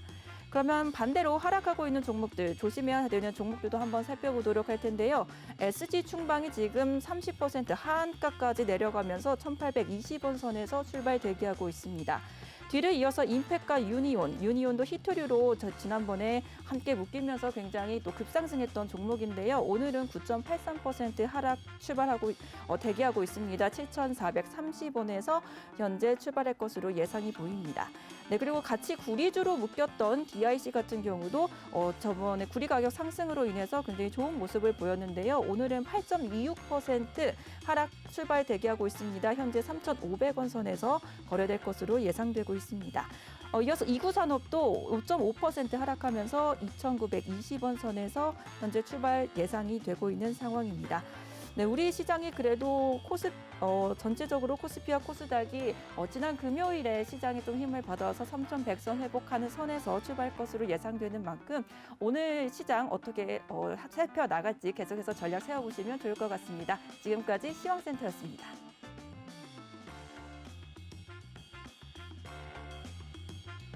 네, 이수민 캐스터 통해서 금일 오전장 동시효과 상황까지 보고 이제 넘어왔는데요.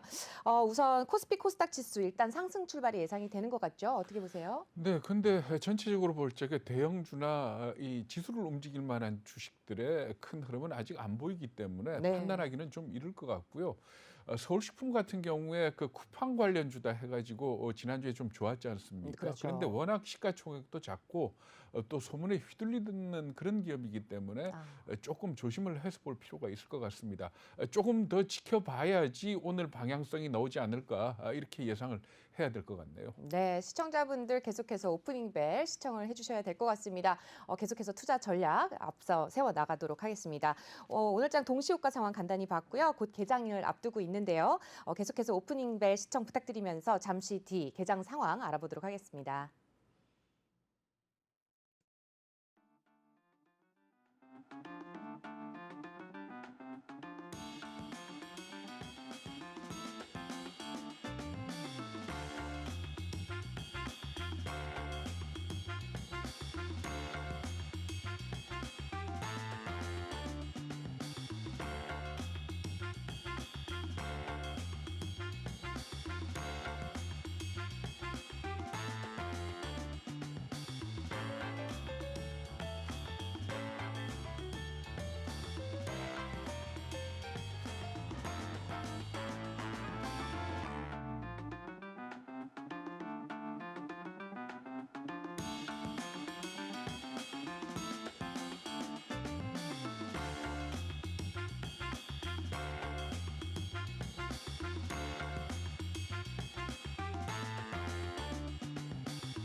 네, 시황센터입니다. 이제 개장을 조금 앞두고 있습니다. 거의 2분 정도 앞두고 있는 상황에서 저희와 계속해서 개장 상황 살펴볼 텐데요. 먼저 미국장과 전일장 한번 다시금 개장에 앞서서 한번 정리를 해보도록 하겠습니다. 네, 미국장 같은 경우는 금일에 이제 금리 상승에 굉장히 많은 영향을 받았습니다. 금리 상승세가 다시 이어지면서 조금 압력을 받는 듯한 느낌에 지수들도 다시 급락을 하기도 했는데요. 다우지수는 거의 움직이지 않았고요. S&P 지수 같은 경우는 0.19% 하락세를 보였습니다. 나스닥 지수도 0.07% 아주 상승세가 제한적으로 나타나면서 혼조세로 마감이 됐는데 과연 이런 것들이 또 우리 시장에 오늘 어떻게 압력을 받을지 또 이 미국의 국제 금리가 또 우리 시장에는 어떤 압력을 줄지도 함께 저희와 살펴보시면 좋을 것 같습니다. 유럽 증시도 한번 리뷰를 해보면요. 독일의 닥스 지수가 0.77%, 프랑스의 까크 지수가 0.79%, 영국 지수가 0.1% 모두 상승을 하면서 그나마 유럽 증시는 이 미국의 경기 부양책에 대한 강한 기대감 그리고 또 양호해진 이런 경제 지표에 관해서 상승세로 움직이는 모습이었습니다. 네, 우리 시장도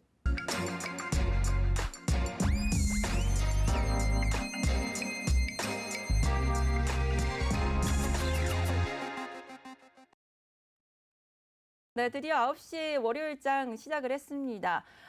지난 금요일에 우리 시장은요, 그래도 3,100선을 코스피가 회복을 하면서 그나마 다시 올라와주는 모습을 보여주기도 했는데요. 게다가 반도체주들이나 다양한 히토류주들이 장세를 이어가면서 우리 시장이 그래도 빨간불을 켜면서 금요일날 마감이 됐습니다. 반대로 코스닥은 조금 힘이 빠지는 모습이었고 또 제약주 같은 경우는 조금 어려운 모습이었는데요. 그럼 우리 시장 오늘은 어떻게 시작이 됐는지 한번 살펴보도록 하겠습니다. 네, 코스피 지수 지금 현재 0.8% 상승불 켜면서 시작이 됐습니다. 동시호가 때와 거의 비슷하게 지금 진행이 되고 있는 상황인데요. 전일 대비 24.78포인트 상승하면서 3,131.08포인트에서 장이 시작되고 있는 상황입니다. 네, 그러면 이어서 코스닥도 한번 살펴보도록 하죠. 코스닥도 함께 동반 상승장 이어가고 있는 상황입니다. 코스닥 같은 경우는 0.33% 빨간불 켜내면서 3.18포인트, 지금 현재 상승한 968.07포인트에 지금 현재 지나고 있는 상황인데요. 과연 970포인트를 또 회복을 할 수 있을지 한번 살펴보시면 좋을 것 같습니다. 네, 이어서 코스피 투자자 주체별 매매 동향 한번 살펴보시죠. 지금 현재 그래도 기관 쪽에서 매수세가 들어와주고 있는 상황입니다. 지금 6거래일째 내내 매도를 했던 기관인데 오늘 그래도 3억 원대 소폭 매수세 들어와주고 있고요. 아직 외국인의 움직이는 포착되고 있지 않지만 개인이 지금 또 다시 매도세 보여주고 있는 상황입니다.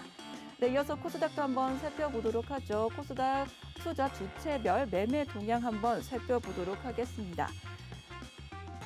네, 현재 지금 집계가 정확히 되지 않고 있는 상황인 것 같은데요. 네, 그럼 먼저 시가총액을 살펴보고 넘어오도록 하겠습니다. 시가총액 코스피 1위부터 10위 종목 한번 살펴보도록 하겠습니다. 네, 먼저 IT투자 삼성전자와 SK하이닉스 모두 다 0.85%, 2.63% 상승세로 시작합니다. 특히 SK하이닉스는 저번에 이제 D램 가격이 상승하면서 지난 금요일에도 굉장한 상승 탄력을 받았는데요. 오늘도 그 탄력 그대로 이어가고 있습니다. 네이버도 함께 상승을 하면서 또 계속해서 시총 상위 종목들 그래도 좋은 움직임 보여주고 있다라는 거 보여지고 있습니다. SK하이닉스 네, 지금 13만 6천 원 선에서 거래되고 있습니다. 이어서 5개 종목 한번 살펴보시죠. 네, 코스피 6위부터 10위 종목입니다. 그래도 여기는 혼조세가 조금 보이는데요. 그나마 인터넷주인 카카오주가 0.79% 상승을 해주고 있습니다. 지금 거래량도 한 3만 5천 원 정도 나오면서 50만 9천 원 선에서 현재 거래되고 있는 모습 보여지고 있습니다. 네, 계속해서 한번 시총 상위 종목 살펴보도록 하겠습니다. 네, 코스닥입니다. 1위부터 5위 종목 한번 살펴보면요. 셀트리온 오늘 좋은 흐름 가져가고 있습니다. 0.96%, 0.55% 각각 상승하면서 13만 7,300원, 16만 3,200원 선에서 현재 거래가 되고 있고요. 대신에 시즌이 지난번에 상승분을 반납하면서 오늘은 다시 하락세로 전환했습니다. 1.95% 하락하면서 16만 6,200원 선에서 지금 현재 거래되고 있는 상황입니다. 네, 이어서 폴어비스도 한번 살펴보면요. 폴어비스 지금 1.66% 하락세로 시작했습니다. 31만 4,400원 선에서 현재 거래되고 있는데요. 카카오 게임즈와 계속해서 비교 대상이 되고 있는 만큼 한번 살펴보시면 좋을 것 같습니다. 네, 이어서 다음 5개 종목도 한번 살펴보도록 하죠. 네, 다음 5개 종목도 혼조세 보이고 있습니다. 특히 HLB가 눈에 띄는데요. HLB 그동안에 좀 부진을 다시 겪고 6.4% 다시 반등을 노리고 있습니다. 그동안 기사가 났었죠. 그래도 이제 뭐 여러 가지 해명도 있었고 그런 것들이 반영이 된 것 같습니다. 73,200원 선에서 현재 거래가 되고 있는 상황입니다. 네, 오늘 오프닝 배 특징주 한번 살펴보도록 하겠습니다. 현재 지금 등락이 보이고 있는 상황, 주가들 한번 살펴볼 텐데요. 가온전선이 0.46%, 강원랜드가 0.41%, 경동나비엔이 0.19% 상승세 보이면서 현재 52,900원에 거래되고 있는 상황입니다. 네, 코스닥 이어서 한 장만 더 보도록 하겠습니다. 이어서 계속해서 한번 살펴보면요. 네, 스튜디오 드래곤이 0.3% 상승하면서 99,200원 선에서 거래가 되고 있는 상황이고요. 리노공업과 제넥신도 빨간불 켜냈습니다. 0.59%, 0.29% 각각 상승불 켜내고 있는 상황에서 KMW가 0.53% 하락세로 시작했습니다. 74,600원 선에서 현재 거래되고 있습니다. 네, 이렇게 지금까지 개장 상황 알아봤고요. 계속해서 저희와 함께 하시면서 오전장 전략 잡으시면 좋을 것 같습니다.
네, 저희 프로그램의 이름처럼 오늘 국내 증시의 개장을 알리는 오프닝 벨이 울렸습니다.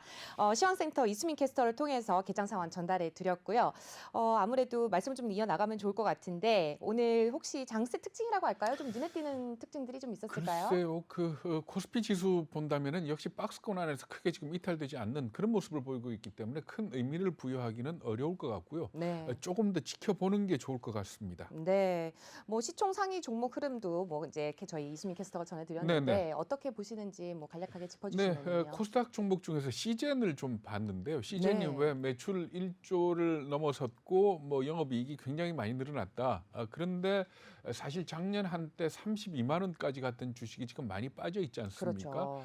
아마 이런 보도 자료를 내면서 시젠 입장에서는 주가가 좀 회복이 됐으면 하는 그런 바람은 있었겠지만 오늘 주식 가격을 보면은 역시 오늘 또 떨어지는 그런 모습을 나타내고 있습니다. 네. 과연 그 진단 키트와 관련된 아주 경쟁력이 있는 기업 아닙니까? 이 그렇죠. 부분에 대해서 좋게 보는 입장에서는 지금 현재 바이러스 변이가 계속 오고 있기 때문에 이 진단 키트에 대한 수요는 있을 것이다. 그리고 또 코로나가 이 코로나로 끝이겠느냐? 더 다른 또 바이러스가 출현할 가능성도 있기 때문에 시즌에 대해서는 주목할 필요가 있다 이렇게 얘기를 하고 있습니다. 그러나 네. 시즌 같은 경우에 몇 가지 좀 회계 부분에서 조금 불투명했던 부분들이 있고요. 네. 그리고 또 사실 이 적정 가격에 대한 좀 전문가들의 치밀한 분석이 필요하지 않을까 이렇게 예상을 하고 있습니다. 그래서 시장 같은 경우에 보면은 일부 증권사들은 목표 주가를 좀 높게 잡기도 하고 또 일부 증권사들은 낮춰 잡는 그러니까 조금 혼란스러운 그런 모습이다 이렇게 봐야 될 것 같습니다. 네, 말씀 잘 들었고요. 지금까지 개장 직후 종목별 흐름과 또 이슈 살펴봤는데요. 바로 전문가분 모셔보도록 하겠습니다. 네, 오늘 전문가 예측을 위해서 저희는 잠시 후에 다시 돌아오도록 하겠습니다.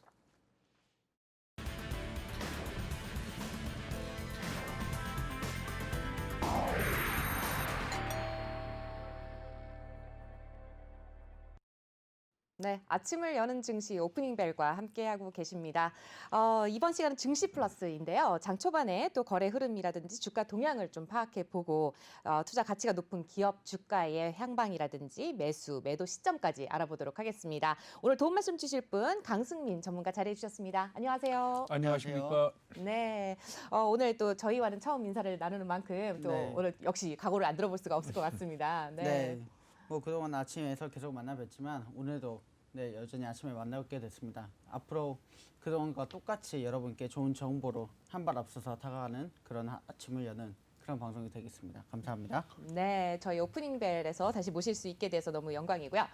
저희 또 전문가님을 통해서 또 말씀을 들어보는 게 또 중요하잖아요. 그래서 첫 번째 질문으로 우선 국내 증시 개장 상황 어떤지 어떻게 보시는지 좀 여쭤보고 싶습니다. 네, 사실 뭐 국내 증시 개장 상황 보자면 지난주 금요일 거래량 한번 보는 게 나쁘지 않겠는데요. 지난주 금요일 코스피 1일 거래량이 역대 최고가를 경신을 했습니다. 네. 네, 20년 만에 최고치를 경신했는데 2019년은 평균에 비해서 5배, 또 2020년 평균에 비해 3배.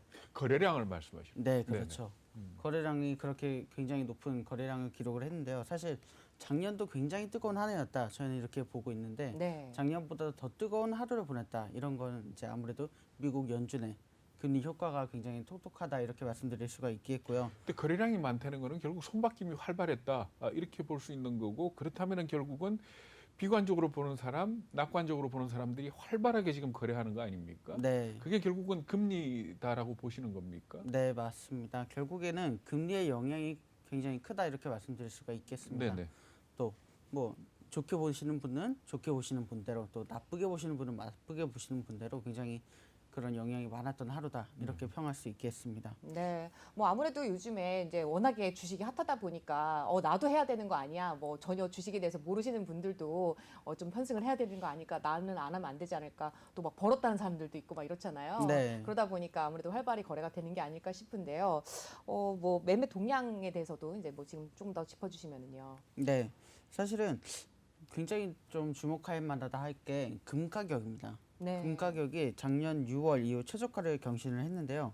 원래는 사실은 미국 국채가 굉장히 같은 흐름을 보여주면서 미국 국채가 오르면 같이 올라가는 흐름을 보여주고 떨어지면 같이 떨어지는 그런 모습을 보여줬었는데요. 네. 이상하게 이번에는 국채 금리가 조금 올랐는데 금 가격이 좀 밑으로 내려가는 맞아요. 그런 이상한 네. 모습을 보여줬거든요. 그래서 아무래도 이 부분에 있어서 지금 많은 미국으로부터의 많은 흐름들이 우리나라로 들어오고 있는 것 같습니다.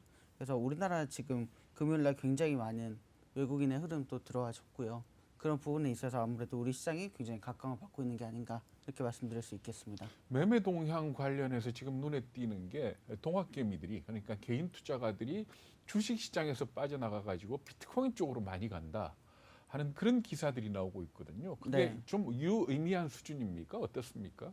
사실은 굉장히 금에 비해서 그동안보다는 유의미하다 이렇게 말씀드릴 수 있겠지만 지금 사실은 금에 비하면 또 그렇지만은 않다 이렇게 말씀드릴 수가 있겠습니다.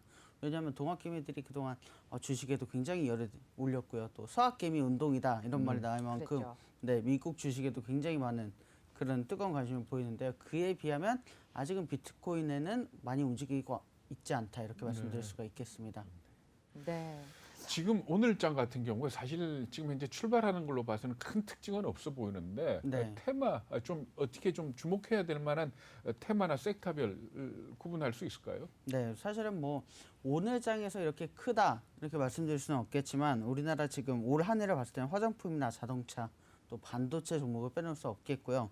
사실은 오늘 같은 특징적으로 봤을 땐 LG화학이 지난주에 굉장히 큰 풍파를 일으키는 그런 기사들이 났었기 네네. 때문에 굉장히 저점에서 다가갈 수 있겠다 이렇게 말씀드릴 수 있겠고 금값도 굉장히 낮은 가격에서 지금 진입해 볼 만하다 이렇게 말씀드릴 수가 있겠습니다. 네. 화장품을 좋게 보시는 거는 중국과 관련된 부분입니까? 네, 아무래도 중국발 기사들이 굉장히 많이 유의미한 그런 기사들을 보여주고 있기 때문에 중국과 관련해서 말씀드릴 수 있겠습니다. 네, 근데 화장품주 같은 경우는 한번 또 예전에 이렇게 쓰리쓴 물을 이렇게 또 마신 분들이 계신 것 같아요. 그래서 네. 아직도 뭐 그런 부분에 있어서 기대를 해도 괜찮을지 약간 좀 조심스럽지 않나 이런 생각도 좀 가져보는데 전문가님은 어떻게 보세요? 네, 아직은 좀 조심스러운 상황이다 이렇게 말씀드릴 수도 있겠지만 중국의 판호가 열리는 이런 분위기를 봤을 때는 지금 충분히 진입해도 괜찮을 만한 시점이다. 이렇게 오늘은 좀 많이 말씀드릴 수 있을 떨어지고 것 있네요. 같습니다. 화장품 주식들이. 네, 맞습니다. 아무래도 그동안 올랐던 부분들이 선반영된 부분들이 조금 빠진 그런 네. 부분이 있다 말씀드릴 수 있겠는데요. 네. 아무래도 앞으로 올 한 해를 쭉 봤을 때는 굉장히 좋은 흐름 타고 있다 이렇게 말씀드릴 수 있겠습니다. 고가 최고가 대비해서 지금 화장품 주식들이 얼마나 빠져 있습니까? 제가 볼 때는 약 30% 정도 빠져 30% 있다 정도? 이렇게 네. 말씀드릴 수 있겠습니다. 네, 그래도 많이 올라왔네요. 네. 저는 이제 한 절반 정도 빠졌을 때까지 한번 봤던 것 같은데, 지금 주목되는 테마 섹터별로 이제 화장품주 그리고 자동차, 반도체 쪽으로 쭉 꼽아주셨습니다. 아무래도 내가 이쪽 관련해서 종목을 갖고 있다 이런 분들은 저희 투자 전략이라든지 대안을 가져가시면 참 좋을 것 같은데, 지금 코스피나 코스닥에서 봤을 때 이제 특징 포인트가 있다면 어떤 게 있는지 좀 짚어주시죠. 네, 사실 지금 코스피, 코스닥 전부 다 소형주 위주로 옮겨가고 있는 흐름이 분명하게 나타나고 그렇습니까? 있습니다. 네. 네, 사실은 뭐 작년 한 해 굉장히 대형주 관심으로 굉장히 뜨겁게 장을 그렇죠. 이끌어갔었는데요. 지금 이제 소형주로 좀 돌아가면서 같이 성장주에 좀 눈을 돌리고 있지 않나. 외국인부터 그런 흐름을 보여주고 있고요. 우리 개미들도 개미라고 표현하면 좀 그렇지만 네. 네, 우리 개인들도 네, 외국인과 함께 이런 흐름 보여주고 있습니다. 네, 아무래도 뭐 그전에는 이제 좀 더 큰 대형주에 이제 했다는 것은 그만큼 좀 안전한 쪽으로 투자를 해보려고 하신 분들이 많은 게 아닌가라는 생각도 좀 들거든요. 네. 네, 그런데 지금은 그 좀 작은 쪽으로 옮겨갔다라는 거는 아무래도 그만큼 또 리스크가 커지지 않나 이런 생각도 좀 들어요. 어떻게 보세요? 네, 사실 이런 리스크를 감안해도 되나 이렇게 말씀드릴 수 있겠는데 아무래도 개인들이 작년에 굉장히 핫한 한 해를 보내면서 이제 우리가 우리 중심으로 한번 옮겨가 보자 이런 생각들을 많이 하고 있는 것 같습니다. 그래서 네.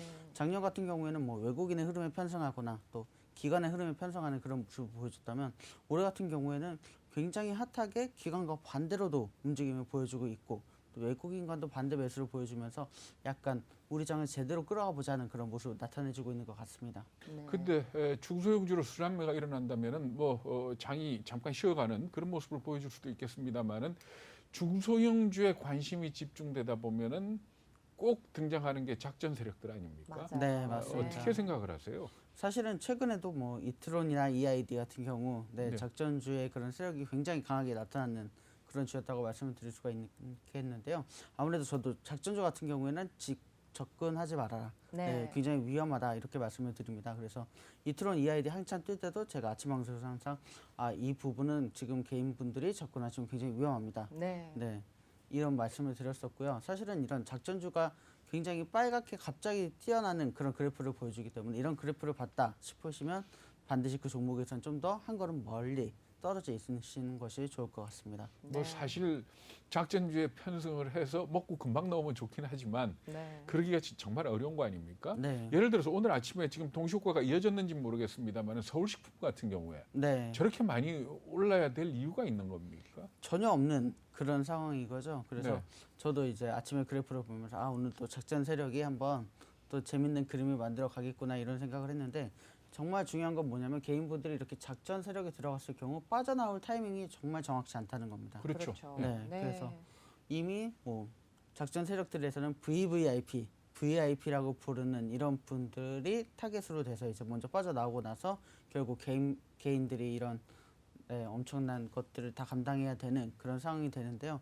이런 부분에 있어서 장이 오른다, 빨리 사야지 이런 것보다는 한 걸음 물러서서 장을 한번 좀 더 지켜보는 그런 습관이 굉장히 중요하다 말씀드릴 수 있겠습니다. 네. 그렇죠. 그러니까 뭐 말하자면 작전 종목을 미리 알아가지고 미리 들어갔다 빠져나오면 그것보다 좋은 건 없겠지만은 네, 개인 투자가들 입장에서는 결국은 좀 지금 낮게 평가돼 있는 것. 그러니까 저가 종목 중에서 구입을 해서 좀 길게 보는 그런 자세가 중요하지 않습니까? 네. 지금 시장에서 볼 때 저가 매입 기회가 있는 종목 있을까요? 사실은 지금 저가 매입 종목이 굉장히 많다고 말씀드릴 수 그래요? 있겠습니다. 그래요? 네. 작년 한 해 평가를 본다면 약 30% 주에 전부 모든 물량이 몰렸고 나머지 70% 주는 굉장히 좀 멀리 있었다 이렇게 소외가 됐었죠. 소외됐다 이렇게 평가가 나오고 있기 때문에 나머지 70%에 좀 더 골고루 매수를 해나 본다면 어떤 종목에서 또 작전이 일어날 수 있을지 모르기 때문에 그 부분에 있어서 굉장히 또 호황을 누릴 수 있지 않을까 이렇게 평가가 되고 있습니다. 네. 또 막 작전주 말씀하시니까 사실 굉장히 아까 들었던 종목들이 저희 주변 지인들한테도 많이 들었던 이름이어서 제가 또 마음이 좀 아픈 것 같기도 한데요. 지금 이제 아무래도 이제 장 쪽으로 봤을 때 좀 승부를 볼 만한 종목 그리고 또 투자 이제 또다시 매수 기회가 있다면 나도 좀 주식을 하고 싶다. 그래서 네. 좀 안정적으로 투자의 수익을 좀 가져갈 수 있는 그런 종목이 있다면 어떤 게 있을까요? 네, 뭐 앞서 저희 말씀드렸지만 지금 중국 관련해서 화장품주가 굉장히 뜨겁습니다. 그런데 지금 이제 중국이 판으로 개방하느냐 마느냐 이것 때문에 굉장히 지금 사람들이 멀리하고 있는 주가 중에 하나거든요. 네. 그래서 이 부분 좀 굉장히 접근하다 할 만하겠죠. 이렇게 말씀드릴 수 있겠고 또 LG 화학이 좀 배터리 문제 때문에 지금 굉장히 많이 빠져 있는 상태입니다. 이렇게 빠졌을 때 사실은 앞으로 미래 산업에서는 굉장히 좋은 먹거리가 될 것이 분명하기 때문에 한 번 더 다가갈 수 있는 그런 기회가 될 수 있겠다고 말씀드릴 수 있겠고요. 네. 네. 이렇게 빠졌을 때 한번 제대로 진입해야 되지 않겠습니까? 사실은 제가 예전에 석유에 대해서 좀 한번 말씀드린 적이 있는데 석유가 지금 이제 또 제자리만큼 다시 올라왔거든요. 그렇죠. 네, 근데 이런 흐름을 본다면 금도 지금 이 저점에서 다시금 올라올 가능성이 굉장히 높다고 평가할 수 있겠습니다. 네. 뭐 상품 시장 쪽에 대해서는 뭐 궁금하신 거 없으세요, 앵커는? 글쎄요. 금에 대해서는 뭐 짧게 얘기해서 이걸 갖다가 뭐 결론 지을 수는 없는 거고. 그렇죠. 그러니까 네. 거의 사실 금이 제대로 본다면 지금 올라야 되는 시점이거든요. 사실 그렇죠. 근데 금이 네. 왜 떨어지느냐 여러 가지 분석이 있지만은 미국이 금값 오르는 걸 원하지 않는다 이런 결론들을 내리고 네. 있습니다. 그러니까 결국 증거금을 많이 올렸고 레버리지를 많이 낮추는 바람에 지금 금값이 떨어졌고 미국의 큰 투자가들의 첫 번째 원칙이 뭔가 하면 정부의 의사에 반하지 않는다거든요. 그러니까 네. 미국 정부가 금값 올라가길 원치 않으니 그 사람들이 금에서 빠져나온 겁니다. 아하. 그렇게 본다면 금은 장기적으로는 충분히 더 올라갈 겁니다. 네. 그렇지만 단기적으로 올라탄다 그랬을 때는 조금 마음고생을 할 수도 그래서 네. 횡보를 할 수도 있다. 이거는 아마 감안을 해야 될 겁니다. 그렇겠죠. 네. 아무래도 뭐든지 좀 안전하게 장기 투자를 하는 그런 이렇게 능력을 키우는 게 좀 중요한 것 같습니다. 네, 네, 오늘 여기까지 말씀 들어보도록 하죠. 오늘 강승민 전문가와 함께 금일 또 주목해볼 종목과 또 저가 매수기에 포착한 종목까지 알아봤습니다. 오늘 말씀 감사합니다. 감사합니다.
네, 아침을 여는 증시 오프닝 벨과 함께하고 계십니다. 이번에는 김기성 앵커가 꼽은 핫 이슈를 이제 알아볼 차례인데요. 바로 이슈 메이커십니다. 주식 투자에 황금 법칙이 있다면 바로 이슈를 딱 잡아야 되지 않을까, 네, 확실하게 알고 가야 되지 않을까라는 생각이 드는데요. 국내 최고의 경제 이슈 메이커인 김기성 앵커가 뽑은 핫 이슈 벌써부터 궁금해집니다. 오늘 첫 이슈 아무래도 바로 미 바이든 대통령의 암 정복 선언이었는데요. 글쎄요. 그러니까 바이든 미국 대통령이 지난주에 화이자 공장을 방문을 했죠. 이 네. 자리에서 뭐라고 얘기를 했는가 하면은 코로나 정복 이후에 암 정복에 나서겠다. 이렇게 얘기를 한 겁니다. 전문가들 얘기를 들어볼 것 같으면 지금 현재 암과 관련한 의료기술의 발달 정도가 상당히 많이 진척이 됐다 그럽니다. 그중에 네. 대표적인 게 면역 체계를 이용한 암 치료 방법, 이 부분에 대해서들 굉장히 집중을 하고 있고 사실은 굉장한 연구 성과도 있다. 네. 이렇게들 얘기를 합니다. 물론 완전히 정복했다 이렇게 얘기할 수는 아직은 없겠습니다만은 그렇게 멀지 않았다는 이런 예상들이 나오고 있거든요. 그래서 한번 네. 주목을 해봐야 될 것 같습니다. 그 이유 중에 가장 크게 뭔가 하면 암이 역시 각국에서 볼 적에 가장 큰 사망 원인 중에 하나입니다. 맞습니다. 우리나라 같은 경우에 사망 원인 1위가 뭔지 아십니까? 자살이죠, 안타깝게도. 그렇죠. 네. 자살입니다. 그러니까 자살을 빼놓고 질병 중에서는 암이 이 일순위죠. 사망 원인 1위입니다. 네. 미국도 마찬가지고요. 이렇게 본다면은 암에 대한 정복 욕구도 크고 그만큼 현재 연구도 축적이 돼 있다. 이렇게 볼 수 있는 시점으로 봐야 될 것 같습니다. 네, 오늘의 첫 이슈 바로 미 바이든 대통령의 암 정복에 대한 내용이었습니다. 말씀 나눠봤는데요.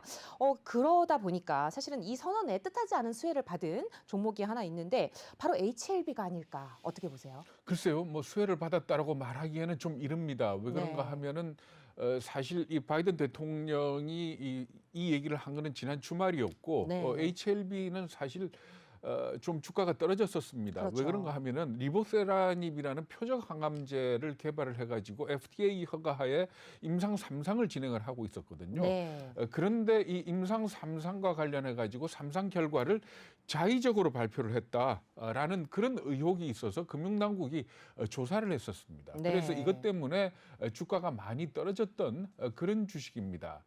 그런데 지난 주말에 바이든 대통령이 이런 얘기를 하면서 그나마 HLB가 이 표적 항암제, 항암 치료제와 관련해서 기술적으로 좀 앞서 있기 때문에 효과를 보지 않겠느냐 하는 그런 기대가 작용한다 이렇게 보시면 될 것 같은데 네. 사실 우리 앞에서도 그 이민우 전문가가 얘기를 했습니다마는 임상 1상, 2상, 3상을 모두 다 통과한다는 게 사실은 낙타가 바늘구멍 통과하는 것만큼 어렵다라고들 얘기를 하거든요. 그렇죠. 시간도 그렇기- 오래 걸리고. 네네. 그렇기 네. 때문에 지금 현재 이걸 놓고 성공을 했다 뭐라고 얘기하기는 아직 이르니까 좀 더 지켜봐야 될 겁니다. 그리고 또 네. 금융당국의 조사 결과가 나오면은 임상 3상의 실제적인 결과와 HLB의 발표 내용이 어떻게 달랐는지 이것도 파악을 좀 해봐야 될 부분으로 이렇게 네. 봐야 될 것 같습니다. 항상 주가를 보면은 약간 기대감에 움직이는 약간 그런 흐름도 좀 보이는 그렇죠. 것 같기도 그렇게 하고요. 봐야 되겠죠. 네, 또 이제 그러다 보니까 이제 뉴스에 팔아라 뭐 이런 얘기들도 나오는 것 같습니다.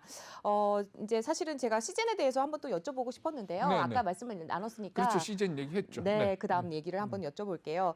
지금 히토류 전쟁 굉장히 핫하잖아요. 네. 네, 미국과 중국의 전쟁에 기반이 된 요즘 히토류. 뭐 주식 투자하시는 분들 워낙 전문가시기 때문에 히토류 그러면 굳이 설명을 안 드려도 되겠지만 네. 제가 잠깐 요약해서 말씀을 드리면은 네. 희소한 토양이다. 음흠. 희소한 토양 이렇게 풀이가 되는데 이 얘기는 뭔가 하면은 희소한 물질이 아니라는 얘기입니다. 그러니까 흙 속에 있는데 네. 대부분의 금속들 같은 경우는 흙 속에 있대 어떤 광산 그러니까 농축된 형태로 있어서 그걸 갖다 캐내기가 광산만 발견을 하고 나면 캐내기가 쉽지 않습니까? 그렇죠. 그런데 이 히토류 같은 경우에는 농축된 형태로 존재를 하질 않습니다. 그러니까 흙 속에 대략 100만 분의 30 정도의 농도로 있으면은 히토류 광산이다라고 얘기할 정도로 희소한 굉장히 물질이다 이렇게 희소하군요. 보시면 네. 되는 거거든요. 그래서 이것 자체가 물질이 희소한 게 아니고 캐내기가 어려운 겁니다. 네. 그러니까 이걸 갖다가 발견을 해서 채굴을 하고 정련을 하고 하는 이 과정이 워낙 어렵고 그리고 또 그 과정에서 방사선을 포함해 가지고 공해 물질들이 굉장히 많이 나옵니다. 그렇기 네. 때문에 진작에 서구 선진국이나 이런 쪽에서는 생산을 포기를 했고 또 포기한 가장 큰 이유가 중국이 히토류 생산에 뛰어들면서 아무래도 가격 경쟁력에서 이기지 못하고 다 손을 들었었습니다. 네. 그 결과 2010년쯤 기준으로 해가지고 전체 그 희토류 생산량이 1년에 소비량이 한 12만 5천 톤쯤 되고요. 그 중에 중국이 차지하는 비중이 97%다 이렇게 얘기를 했습니다. 네. 그런데 지금 현재는 어느 정도 수준인가 하면은 언론에 따라 또는 조사기관에 따라서 좀 다르긴 한데 중국의 시장 점유율이 80%라는 얘기도 있고 60%대라는 얘기도 있습니다. 물론 97%이던 때와 비교를 하면 많이 줄어들었지만은 네. 지금 현재도 희토류 시장은 중국이 장악을 하고 있다 이렇게 보시면 되는 겁니다. 아, 그런데 이 희토류가 문제가 됐던 게 언제부터인가 하면은 사실 중국이 희토류에 대해서 상당한 자신감을 갖고 있는 것은 아주 오래됐습니다. 네. 그러니까 등소평이 뭐라고 얘기를 했는가 하면 살아있을 때 중동에 석유가 있다면 중국에는 희토류가 있다 이렇게 얘기를 할 정도였거든요. 그러니까 중국이 전략 자산으로서 희토류를 갖다 생각하고 있는 건 굉장히 오래됐고요. 네. 이게 부각이 된 게 언젠가 하면 잘 아시겠지만은 2010년도에 일본하고 센카쿠 열도 갈등이 있었을 때 그렇죠. 이 희토류를 갖다 무기화하면서 일본을 굴복시켰던 아하. 그런 전례가 있습니다. 네. 그러다가 최근에 다시 희토류가 관심을 끄는 이유는 뭔가 하면은 2019년 그러니까 재작년이죠. 재작년에 미국과 중국 간의 무역 마찰이 한참 고조됐을 때 네. 시진핑이 희토류 광산을 찾아갔습니다. 그러면서 뭐라고 얘기를 했는가 하면은 희토류는 중국의 중요한 전략적 자산이다. 아하. 이렇게 얘기를 했거든요. 그러니까 네. 이 얘기는 뭔가 하면은 경우에 따라서 미국에 대해서 이 희토류를 갖다가 금지한다든지 그렇죠. 할 수 있다. 이런 식으로 받아들여졌던 겁니다. 그러다가 작년 말에 12월 달에 희토류가 아닌 특정 물자에 대해서는 수출을 통제할 수 있다라는 그런 법령을 통과를 시켰고요. 네. 지난 1월 15일에는 희토류 관리 조례 초안이라는 걸 만들었습니다. 이걸 갖다 말하자면은 희토류에 대한 수출이라든지 이런 부분에 대해서 제한을 걸 수 있도록 이렇게 만들어놨는데 그렇다면 중국이 정말로 이 희토류를 무기화할 것이냐?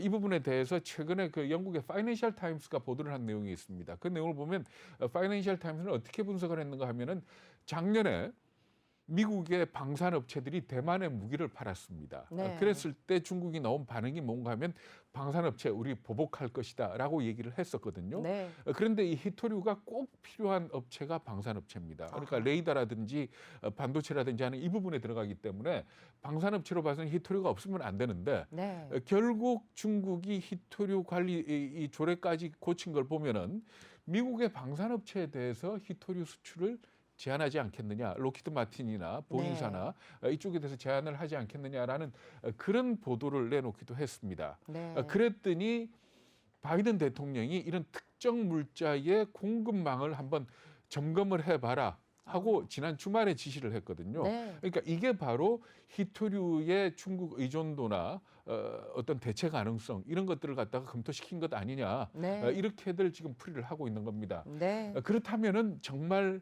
중국이 미국에 대해서 내지는 미국 방산업체에 대해서 희토류 수출을 금지할 거냐? 제가 보기엔 쉽지는 않을 겁니다. 그렇겠죠. 왜 그런가 네. 하면은 희토류 카드를 꺼내드는 순간 미국과 중국의 갈등은 더 폭증이 될 것이고 그렇죠. 지금 현재 바이든 행정부의 제일 큰 목표 중에 하나가 뭔가 하면 동맹을 모아서 대항을 하겠다라는 그런 쪽 아닙니까? 그렇죠. 네. 그런데 희토류를 무기화시킨다면은 반중국 진영을 결집시킬 가능성이 상당히 높습니다. 아하. 이런 측면에서 볼 적에 아무래도 희토류를 가지고 겁은 주겠지만은 실제적으로 무기화하기까지는 좀 더 아무래도 좀 더 시간이 걸리지 않겠느냐 네. 이렇게들 예상을 하고 있습니다. 네, 이 바로 이제 중국이 미국과의 전쟁에 있어서 희토류 카드를 꺼내들지 안 꺼내들지 뭐 향후에 또 이제 기추가 이제 향방에 대해서 기추가 주목이 될 것 같은데요. 지금까지 김기성 앵커가 꼽은 이슈 살펴봤습니다. 저희는 잠시 후에 돌아오겠습니다.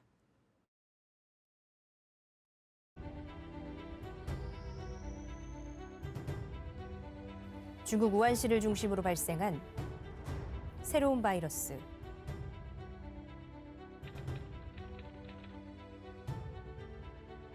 국제적인 노력에도 꺼지지 않는 확산세. 마침내 다가온 대폭락장. 급격히 떨어진 국내 증시. 최악의 실업률. 그러나 우리는 할 수 있습니다.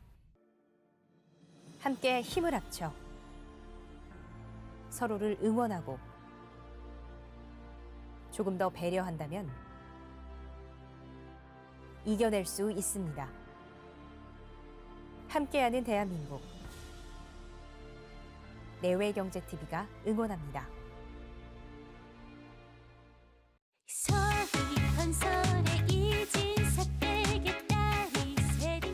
서희건설이 한결같은 고집으로 지역주택조합의 새로운 역사를 만들고 있습니다.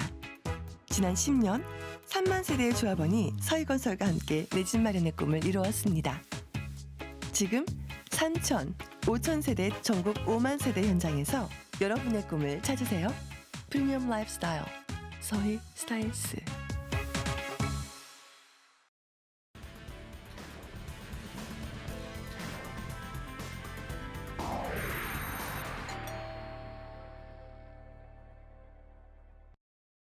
네, 시황센터 이수민입니다. 현재 9시 36분을 지나서고 있습니다. 우리 시장이 기장한 지도 30분이 지났는데요. 과연 흐름 어떻게 흘러가고 있는지 저와 함께 살펴보시죠. 네, 먼저 코스피 지수부터 살펴보겠습니다. 코스피 지수 현재 0.73% 오름세 보이고 있습니다. 22.77포인트 상승한 3,130.39포인트 선 현재 지나고 있는 상황입니다.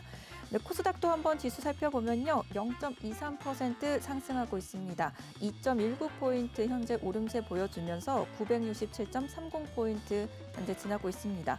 네, 지금 그래도 뭐 시장이 크게 나쁘진 않다고 느껴지는 게 그래도 코스피나 코스닥 같은 경우에도 상승하는 종목이 훨씬 많아 보입니다. 현재 상승 종목이 583종목, 코스닥 같은 경우는 730종목 이상이 상승세를 보여주고 있는 상황입니다. 네, 그러면 투자자별 매매 비중 한번 살펴보도록 하겠습니다. 네, 먼저 코스피부터 살펴보면요. 코스피 현재 외국인과 기관의 동반 매수세 들어오고 있습니다. 지금 거의 4거래 연속, 3거래 연속 지금 계속해서 매도세를 보여줬었는데 기관이 836억 원, 외국인이 446억 원 각각 매수 우위 보여주고 있고요. 개인이 홀로 팔고 있습니다. 1,335억 원대 매도하고 있는 상황입니다. 이어서 코스닥 상황도 한번 살펴보시죠. 네, 코스닥 같은 경우는 거의 정반대의 상황이 나타나고 있네요. 외국인과 기관이 3거래일째 연속 계속해서 팔자세 보여주고 있습니다. 기관이 330억 원대, 외국인이 460억 원대 각각 매도 우위 보여주고 있고요. 개인이 873억 원 매수하고 있는 상황입니다. 이어서 시가총액 상위 종목 살펴보도록 하겠습니다. 먼저 코스피 1위부터 5위 종목입니다. 그래도 코스피 상위 종목들은 조금 흐름이 굉장히 좋은 편인데요. 삼성전자가 1.57% 오름세 보여주며 83,900원에 현재 거래되고 있습니다. SK하이닉스도 계속해서 좋은 흐름 가져가고 있습니다. 디램 가격이 상승했고 또 앞서서 이제 실적이 굉장히 좋을 것으로 예상된다라는 뉴스들이 계속해서 나오면서 3.76% 상승한 13만 8천원에 현재 거래되고 있습니다. 네. 다음 장 한번 넘어가도록 해보시죠. 먼저 6위부터 10위 종목입니다. 네, 현대차만 홀로 1.24% 빨간불 켜내고 있는 상황이네요. 24만 5천 원에서 현재 거래되고 있고요. 삼성 SDI나 삼성 바이오로직스 모두 1%대 하락세 보여주고 있는 상황입니다.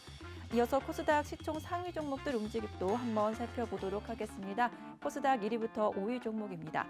코스닥은 조금 내림세가 더 많이 보입니다. 특히나 시젠 같은 경우 3.48% 내림세 보여주면서 전일 대비 5,900원 빠진 16만 3,600원에 현재 거래되고 있고요. 오늘 게임주가 그래도 흐름이 좋습니다. 펄어비스 같은 경우 0.13%, 카카오 게임즈가 0.91% 빨간불 켜내면서 현재 상승세 이어가고 있는 중입니다. 네, 이어서 6위부터 10위 종목까지 한번 살펴보시죠. 네, 6위부터 10위 종목 넘어가 보도록 하겠습니다. 네, 현재 알테오젠이 3.29% 급등하고 있습니다. 14만 1,100원에 현재 거래가 되고 있고요. HLB 악재를 이겨내고 현재는 빨간불 켜내고 있는 상황입니다. 3.49% 상승한 7만 1,200원에 거래되고 있는 상황입니다. 그 외에도 에코프로비엠이나 SK머티리얼즈는 오늘 내림세 기록하고 있네요. 1.43%, 1.33% 각각 약세 보이면서 보여지고 있습니다. 네, 이어서 계속해서 특징주 한번 살펴보도록 하겠습니다. 네, 오늘 어떤 특징주 살펴볼지 함께 볼 텐데요. 러시아 백신 관련주입니다. 최근 러시아에서 국부펀드가 관계자들이 22일 한국 코러스의 춘천 공장을 방문한다는 소식에 러시아 백신 관련주들이 지금 상승하고 있는 상황인데요. 이트론이 11.03% 급등하면서 926원에 거래되고 있고요. EID 같은 경우도 함께 상승세 보여지고 있습니다. 한국 코러스 같은 경우는 러시아가 개발한 코로나19 백신 스푸트니크 V를 위탁 생산을 맡고 있는데요. 이에 따라서 관련주들의 움직임들 한번 체크해봤습니다. 네, 계속해서 우리 보톡스 관련주들도 한번 살펴보도록 하겠습니다. 네, 보톡스 관련주들 오늘 메디톡스가 상한가를 연일 경신하고 있습니다. 메디톡스가 대웅제약의 미국 파트너사 에볼루스와 이제 합의를 했다라는 소식이 전해지면서 지금 현재 가격 상승 제한폭까지 올라갔습니다. 19만 7,600원에 거래가 되고 있는 상황이고요. 대웅제약도 함께 11% 급등하면서 15만 1,100원에 현재 거래되고 있습니다. 네, 마지막으로 전자결제 관련주까지 한번 살펴보도록 하겠습니다. 네, 연일 계속해서 이 비트코인이 신고가를 경신하면서 전자결제 관련주들도 계속해서 좋은 흐름 가져가고 있는 상황입니다. KG 모빌리언스가 11.28% 급등하면서 현재 좋은 흐름 가져가고 있는 상황이고요. 다날도 연일 계속해서 빨간불 켜내고 있습니다. 17.82% 오름세 타고 있는 상황에 NHN 한국사이버결제까지 1.17% 상승하면서 51,700원에 현재 거래되고 있는 상황입니다. 네, 계속해서 한 번 더 보시면요. 한국정보통신도 1.69%, 인포뱅크 0.41% 각각 빨간불 켜내고 있는 상황입니다. 네, 이렇게 해서 계속해서 저희 시황센터에서 현재 주가 흐름 한번 살펴봤고요. 저희와 함께 하시면서 또 전략 세워보시면 좋을 것 같습니다. 지금까지 시황센터였습니다.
네, 조금 전에 이수민 캐스터 통해서 시황 전해드렸습니다.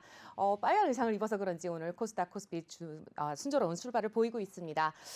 오늘 오프닝 벨 1부도 슬슬 문을 닫을 시간인데요. 저희가 끝으로 초보 주식 투자자분들이 참고할 만한 투자 포인트들, 또 주린이들도 투자 손실 없이 또 주식시장에서 살아남을 비법들, 김기성 앵커만의 지략으로 들어보는 시간 잠깐 가져가야 되지 않을까. 네, 바로 인사를 보내드리기가 좀 너무 아쉬워서요. 앵커님, 어떤 팁을 주시겠어요? 네, 그 주린이라는 말이 주식 어린이라는 그렇죠. 뜻 아닙니까? 네, 저는 초보. 그 말에 상당히 반대합니다. 아, 요즘 그러세요? 개인 투자가들 만나서 가끔 얘기를 들어볼 것 같으면 네. 정말 많이 합니다. 맞아요. 그러니까 네. 아는 것도 많고 언제 투자해야 될지도 잘 압니다. 근데 네. 딱 하나 좀 개인 투자가들이 그거는 실력의 문제가 아니고 어떤 네. 상황의 문제긴 한데 팔아야 될 시점을 놓치는 경우가 참 많습니다. 맞습니다. 결국 네. 그게 뭐 직장 생활을 하면서 주식 투자하는 사람들도 있고 전업 투자가가 아니기 때문에 네. 사실 시장을 갖다 24시간 지켜볼 수 없기 때문에 그런 결과가 있겠지만은 어떻게 본다면은 주식에서 주식 어린이는 몰라서 주식 어린이가 아니고 네. 제 생각은 주식을 갖다 팔아야 될 시점을 놓치는 네. 그런 부분이 있지 않느냐 이렇게 생각을 하고요. 네. 그리고 이 내외경제 TV를 통해 가지고 이 주식을 팔아야 되는 시점을 포착할 수 있는 네. 그런 방송이 되도록 서로 노력을 해보도록 합시다. 네, 맞습니다. 말씀 감사하고요. 앞으로도 저희는 계속해서 생생한 정보, 발빠른 정보, 또 여러분들이 투자 수익을 극대화해서 가져가실 수 있도록 최선을 다해서 방송을 만들어 나가도록 하겠습니다. 부자 되는 습관 따로 없는 것 같습니다. 계속해서 저희 오프닝 벨과 함께 하시면서 좋은 정보 가져가시고 또 투자 전략 세워가시면 좋을 것 같고요. 저희 파트너 김희성 앵커와는 여기서 인사를 드리고 저는 잠시 후 2부에서 다시 찾아뵙도록 하겠습니다. 오늘 감사합니다. 네, 감사합니다. 네.